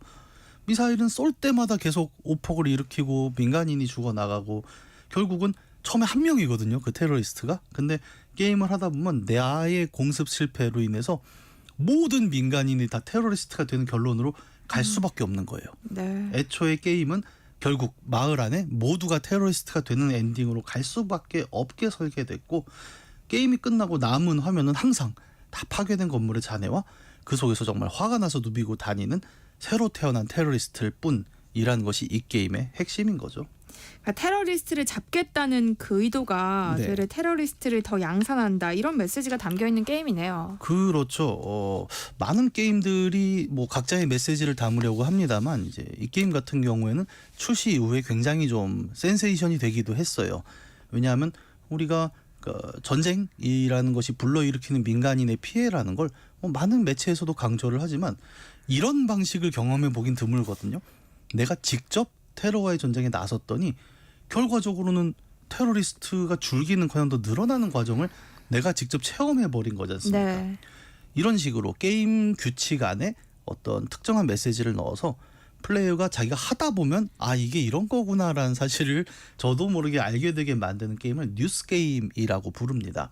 일종의 메시지를 게임의 규칙을 통해 전달하게 되는 방식들을 가리키고 보통은 뭐 상업용 게임보다는 지금 얘기한 것처럼 어떤 특정한 사건 혹은 역사를 직접 플레이어에게 강하게 체험시키기 위해 많이 만들어지는데요.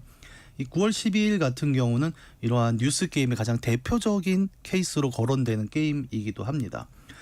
말씀드린 대로 이 게임은 이길 수가 없습니다. 어떤 경우에도 클리어는 불가능한데 그렇다고 해서 게임의 의미가 없는 건 아니잖아요. 지금 얘기를 보면 네. 오히려 이 실패하는 과정 속에서 게임은 플레이어들에게 이런 질문을 던지는 거죠. 무력으로 테러리스트를 진압한다라는 것이 이제 당시에 미국이 발표했던 테러와의 전쟁의 핵심이었는데 정말 그 방식으로 우리는 테러를 종식시킬 수 있는가? 이런 질문을 던지게 되고 플레이어는 직접 하다 보니까 이 질문에 대해 각자의 답을 찾게 되는 과정을 보게 된 거죠. 게임을 하다 보면 여러 가지 생각이 들겠어요. 정말 그렇습니다. 네, 9월 12일이라는 이 게임은 결국에는 테러와의 전쟁이라는 이 미국의 정책 자체를 비판하는 것 같기도 하네요. 네, 벌써 20년이 지났지만 뭐 그리고 사실 이제는 우리가 알죠. 그러니까 이 테러와의 전쟁이라는 것이 어떤 결과로 흘렀는가를 우리는 알고 있는데 말씀드렸다시피 이 게임은 지금 출시된 것이 아니라 이 정책이 발표되고 2년 뒤에 출시되는 거예요. 9.11 테러가 발발하고 2년 후쯤이면 대충 미국이 본격적으로 아프가니스탄 전쟁, 이라크 전쟁 등등에 착수하면서 알카에다를 소탕하고 중동에 평화를 가져오겠다라는 대외 전쟁에 전력을 다하던 시기였습니다. 2003년 당시에도 사실 뭐 여러 가지 의견이 있긴 했지만 네. 미국의 이러한 어떤 무력 중심의 운용에 대해서는 경계하는 입장들도 적진 않긴 했어요. 하지만 당시에는 이제 이런 반대의 흐름이 크지는 못했던 게 당사자였던 미국이 굉장히 분노한 상태였고 또 실제로 희생자가 워낙 크지 않았습니까? 네. 이런 면 때문에 이 테러와의 전쟁은 미국 내에서 굉장히 큰 지지를 얻었고 또 그 지지를 기반으로 강력하게 수행된 바 있었죠. 근데 이 9월 12일 게임의 제작진들은 그 당시 그러니까 이 전쟁이 시작되고 2년 후에 이런 방식이 정말 테러를 종식시킬 수 있을까에 대한 의문을 가졌던 거고 이거를 그러면 어떻게 사람들에게 효과적으로 전달할까를 고민하다가 이런 게임을 한번 만들어 보자라는 아이디어를 내게 된 거죠. 그래서 우리가 은유라고 하지 않습니까? 네. 굉장히 어떤 사건을 설명하기 위해 다른 이야기를 덧대고 비유를 하게 되는데 게임을 통해 은유가 된 거죠. 이 게임을 해보면 너는 결국 실패할 수밖에 없고 네가 없애고자 하겠던 테러리스트는 늘어날 수밖에 없는 일종의 아이러니를 체험하게 되지 않습니까?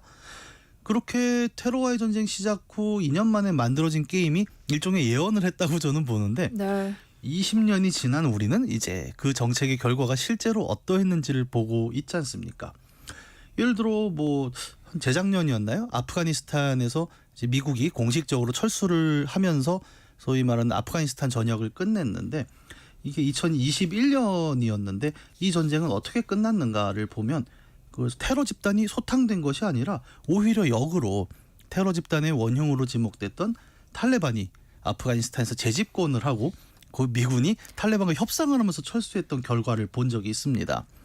이라크 전쟁도 같은 시도였지만 뭐 사담 후세인이 제거됐다라는 성과는 있었지만 이것도 2011년 거의 10년 가까이 끈 전쟁이었고 전후의 이라크는 우리가 알다시피 그런 평화를 되찾았는가 오히려 더 많은 군벌과 더 많은 전쟁들 속에서 혼란을 겪고 있기도 합니다. 그리고 우리에게는 또 이제 그 이후에 중동 문제에서 나오는 IS 같은 문제들을 보게 되죠. 어떻게 보면 테러와의 전쟁을 시작을 했는데 이 결과는 더 많은 더 다양한 테러들을 낳게 된 것은 아닌가라는 평가가 있을 정도로 뭐 테러의 전쟁에 대한 평가는 뭐 굉장히 여러 가지 면이 있겠지만 어느 정도 이 9월 12일에서 보여줬던 무력으로 테러를 진압한다는 것은 과연 효과적인가에 대해서 한 가지의 해답은 또 볼 수 있는 것 같습니다. 그러니까 2003년에 나온 게임에서 예상했던 결과가 어느 정도 맞았던 거잖아요. 좀 그렇죠. 씁쓸하네요. 저도 이걸 준비하면서 이렇게 씁쓸한 얘기를 해야 되나 게임 코너에서 이렇기도 했는데 저는 이 게임을 이제 한 20년 전에 해보고 사실 이제 방송 준비하면서 한 번 더 해보지 않습니까? 그러면서 굉장히 오래 기억에 남는 하나가 있다면 테러가 어떻게 확산되는가라는 그 맥락이었어요. 앞서 말씀드린 대로 그 한 명이 쓰러졌을 때 그의 가족과 친지들이 모여서 분노하고 그들이 다시 테러리스트가 되는 과정은 실제 뉴스에서도 간간히 보여주지 않습니까? 테러를 응징한다라는 목적에 반대할 인류는 저는 없다고 봐요. 그런데 이 무력 행사의 과정은 언제나 부수적 피해를 동반하는 것이고 거기서 발생한 피해들은 결국 개인이나 가족, 소위 말하는 친지들이 자신들이 그냥 개인적으로 감내할 수 있는 수준은 아닐 거라는 생각은 많이 듭니다. 그렇게 가족과 친구를 잃은 사람들이 복수를 하기 위해 또 미국에 맞서겠다라고 테러리스트가 되는 이 과정, 이것이 이미 20년 전에 그 게임 9월 12일에서 핵심만 가지고 5분 만에 다뤄졌다는 게 굉장히 저는 오래 기억에 남습니다.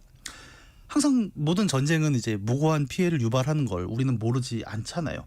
선한 의도의 전쟁이라 할지라도 무고한 희생자는 항상 나타나기 마련이고 테러와의 전쟁이라는 그러니까 악에 맞서는 전쟁을 누가 반대하겠습니까마는 결과적으로 그것도 폭력이고 그 폭력의 과정에서 누군가는 무고하게 희생되고 그로 인해서 또 다른 증오와 복수가 나타난다. 굉장히 쓸쓸하면서도 명백한 사실인데 이런 거를 그려낸 게임으로서 9월 12일이라는 게임은 아마 오랫동안 평화와 전쟁의 문제를 다룬다면 자주 사례로 거론될 그런 게임이 아닐까 싶습니다. 해시태그 게임 인문학 이경혁 게임 제너레이션 편집장과 함께했습니다. 고맙습니다. 감사합니다. 네, 세상의 모든 정보 여기서 인사드릴게요. 이적의 당연한 것들 함께 들으시면서 저는 내일 다시 찾아뵙겠습니다. 아나운서 전주리였습니다. 고맙습니다.